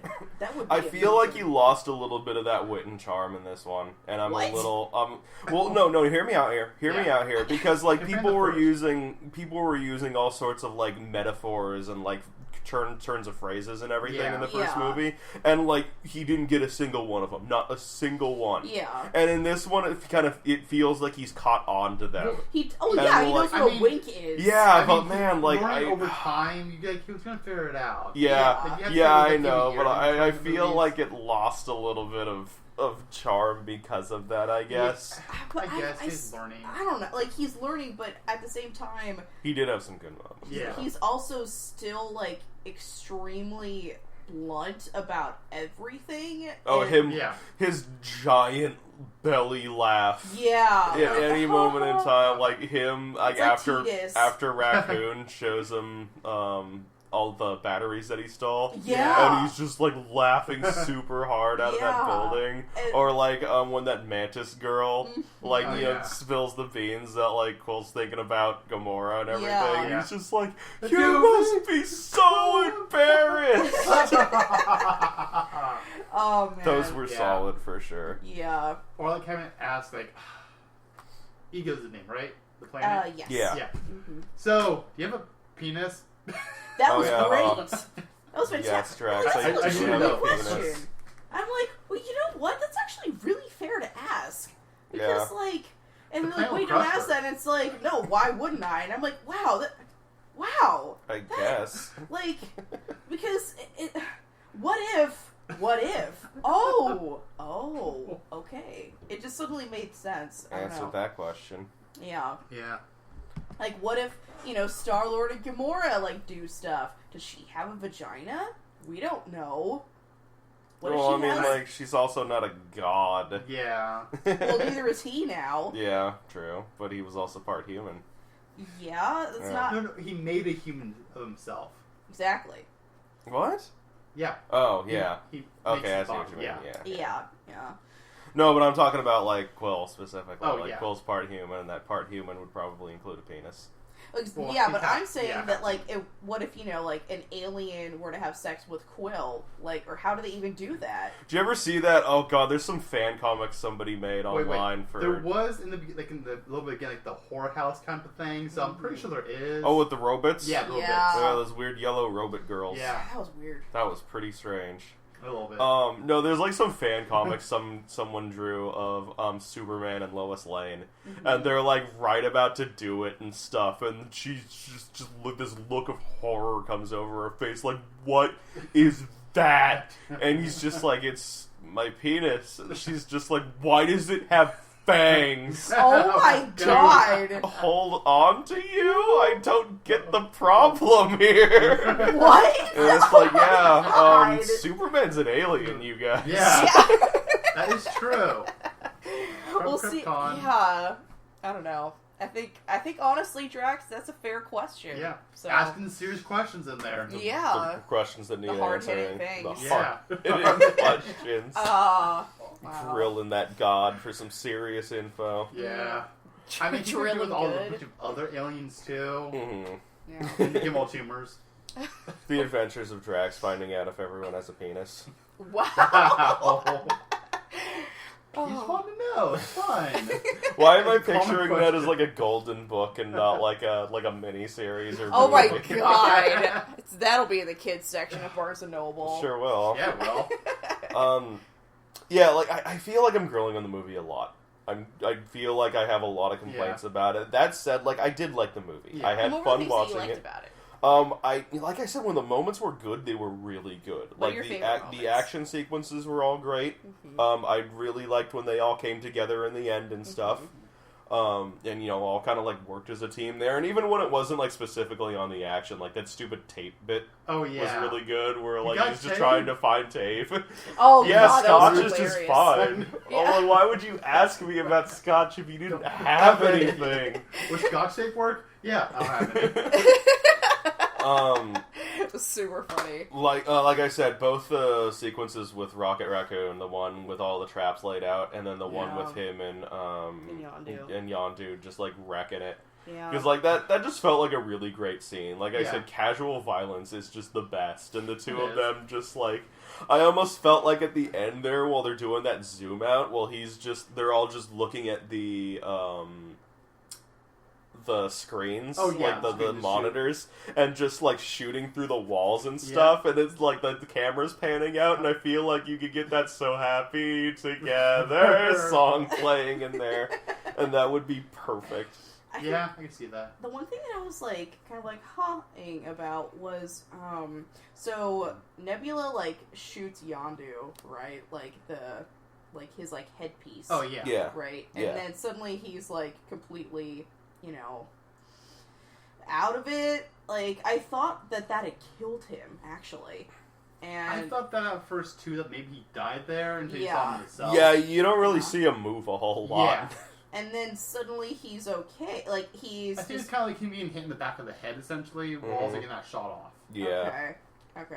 He got knocked out. Yeah, he got, like, Yeah. incapacitated for a while or Yeah. something. But then, Because it's like, that hit also hit Rocket, and, like, Rocket was fine. It was Yeah. just a stun weapon. yeah, but I guess it was just the, like, he's just sitting there, like, not doing anything while, like, his entire crew is being thrown into space. Mhm. And, Well, I don't can't know. really do much.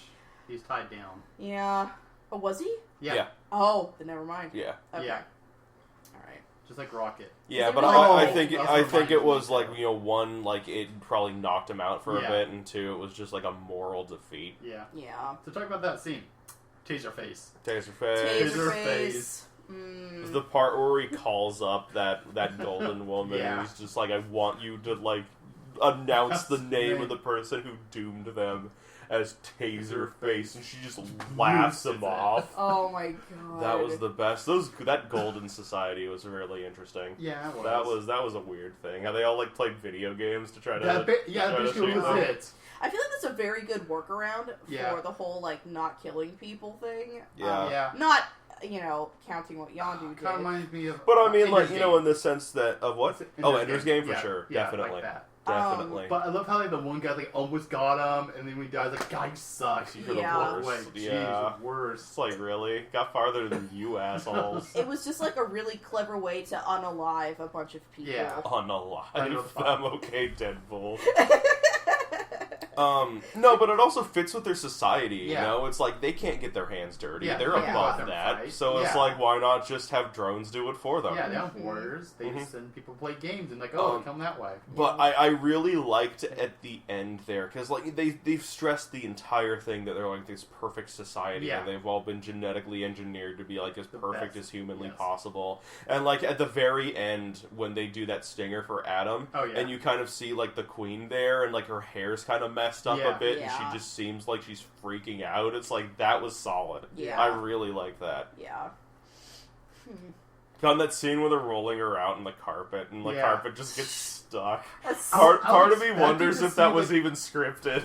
I know. I think it was maybe, but I was kind of expecting like that person who got the like rolling out got stuck. Like, oh, is she gonna die right there? Yeah. Right? Get killed off. Like, they don't accept anything. Yeah, Right? You that mess was the up. flaw. You're dead. Yeah. I don't know, it just made me think, like, get on your feet. Oh Like- god, the whole Parks and Rec scene. Yeah, where they're just, like, slipping and sliding. Like, oh my god, it's super funny. Mhm. So what would you, if you had to grade it, what would you guys give it? What system are we using? Let's just do, like, regular school grades, like A, B, C, D, F. Okay. With pluses and minuses. Okay. Okay. Who'd like to start? I would give it a solid B.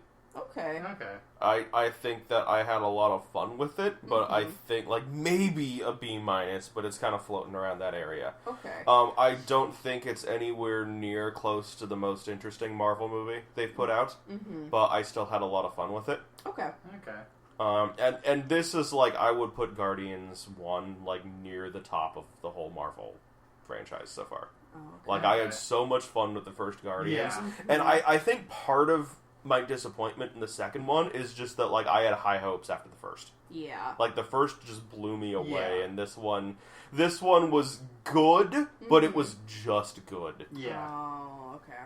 Alright. I'd probably give it a B plus. With the first one being like an A minus, I think. Okay. Where I really liked it, but there were other things that I wanted more of, and I also agreed that the overall plot of Quill's dad was just kind of like, alright, I'll take it. But I really, really liked all the new characterization that we got, and just the expansion of, like, I felt like I actually got to know them.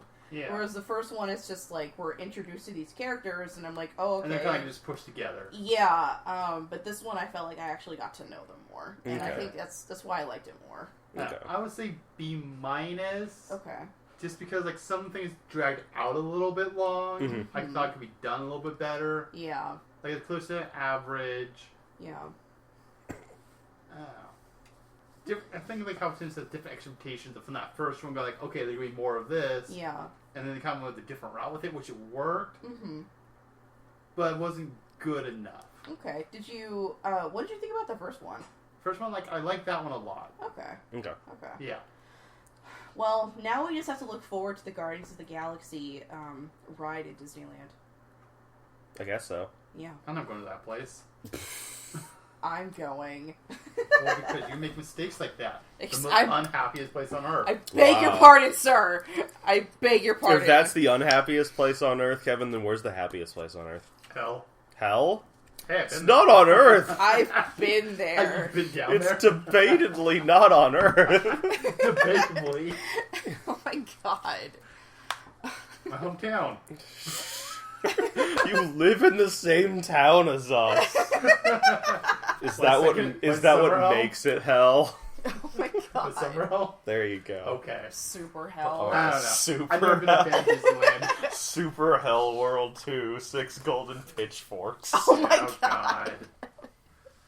I don't know. I'm thinking. Next movie thing coming out, I want to see with like Black Panther. No, Spider-Man. Yeah, Is it Spider-Man's the pretty next one? soon out. Yeah. Did you see the others, like, Spider-Man movies, like Amazing Spider-Man 2? Yeah. Okay. Like, I actually like that series. Really? Okay. Yeah. Okay. Like, I haven't any issue with it. I kind of wanted to see where the story was going, because they said, like, 2 more movies. Yeah. The Sinister Six I didn't really care too much about. No, nobody did. Yeah, I was like, okay, sure. That was another, like, oh god, the Suicide Squad thing might be Yeah, popular. essentially Yeah. that. Yeah. I'm confused because, like, so they have a couple more movies. Are they going to keep using Andrew Garfield? No, those got canceled once they made this new one. Yeah. Those Okay. are done. Yeah. They're gone now. Alright. I don't know. Yeah. I don't care about what Sony's doing. Yeah. I don't. I'm Like, really that's part of the really problem. glad Well, that they're for not their movies. Yeah, but I'm Yeah. really glad that they're not pulling a Fox and just holding hard onto those rights. Yeah. True. Like they're willing to work with Marvel for the best of everyone, Yeah. and that's awesome. Yeah. Because I'm super looking forward to the next Spider-Man. I actually haven't seen the trailer yet at Okay. all, and I know that dropped like a while ago. Yeah, that's fine. But I'm I curious. saw that Oh. too. Mhm. No, because I think the memory now, I think I saw something they're actually making like a Venom movie. Oh yeah, And yeah, Andrew they're gonna do Garfield's that. coming back as Spider-Man in it. That's Huh. true. Yeah. Yeah, I don't think he's done yet because there's Yeah. still stuff that Sony was planning, like you said. Yeah. But I think they're gonna kind of like keep them Yeah, like, separate. I know they're going to do the 3rd and 4th movie that they're planning. Mm-hmm. But Yeah, it kind of seems like Yeah. they reached some agreement of like, you know, we'll both have Spider-Man and like we'll do our thing and you'll do Yeah. your thing. Yeah. Which hopefully won't lead to like an oversaturation of Spider-Man. I But don't think Yeah. they're making the 2 movies. That Yeah. should be fine. yeah, Yeah. I guess someone asked for a Venom movie. I only saw the first Amazing Spider-Man. that's good because the second one was hot garbage. But I thought people liked it because like they did. Oh, No one liked it. If okay. you like it, you're wrong. Wow. Did Wow. you see it? Yes. I've seen most of it. Tim's most of it. Yeah, When? it's just around. We don't Yeah. even have cable. I know. I have ways. I mean, it's been Saw out- Deadpool, didn't I? Yeah. I mean, it's been out for like, I want to say, It's been while a few. now. Yeah, It has a few been, years. yeah. Mhm. You have, 5, Me too. 6 years now, I want to say maybe. So yeah, there's ways to see it. man, I would have been okay with, like, you know, getting Deadpool and watching it together. That's true. I'm sorry. That's Oh, fine. It was a spur of the moment decision. That's fine. That's a completely different topic, though, I guess. Yeah. Yeah. All right. Anyone have anything else to say real quick about Guardians? Are we good on this? Well, Pac-Man. And, Oh yeah, Pac. That was a thing that happened. Yes. Yep. That one scene was better than all of He Pixels. said Yes, he's gonna. that's it. Yeah. That's it. He's Yep. gonna make Pac-Man and a bunch of other shit. So why That's fair. I'm not? gonna make some weird Shit. shit. I mean, that's Oh. what I'd do. Also, Yeah. I liked that there was a fair amount of swearing in this movie. Like, they were really... I felt like they said, like, already shit a noticed. lot, and, like...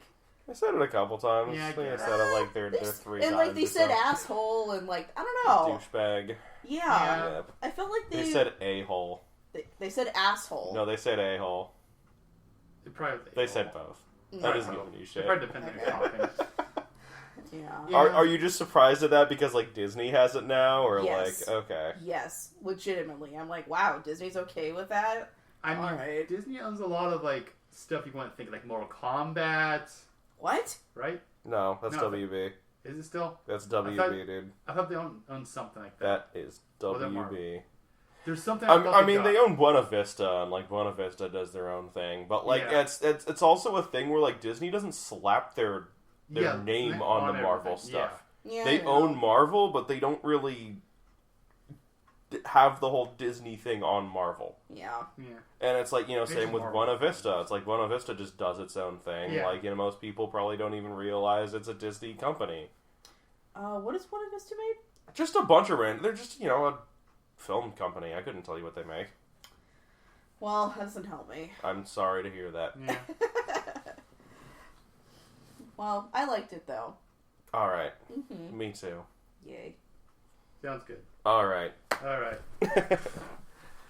See you later, guys. Oh yeah, it's the end of the podcast. This will be the end of the podcast. Please flip over to side B. Ooh, for Awesome Mix Volume 2.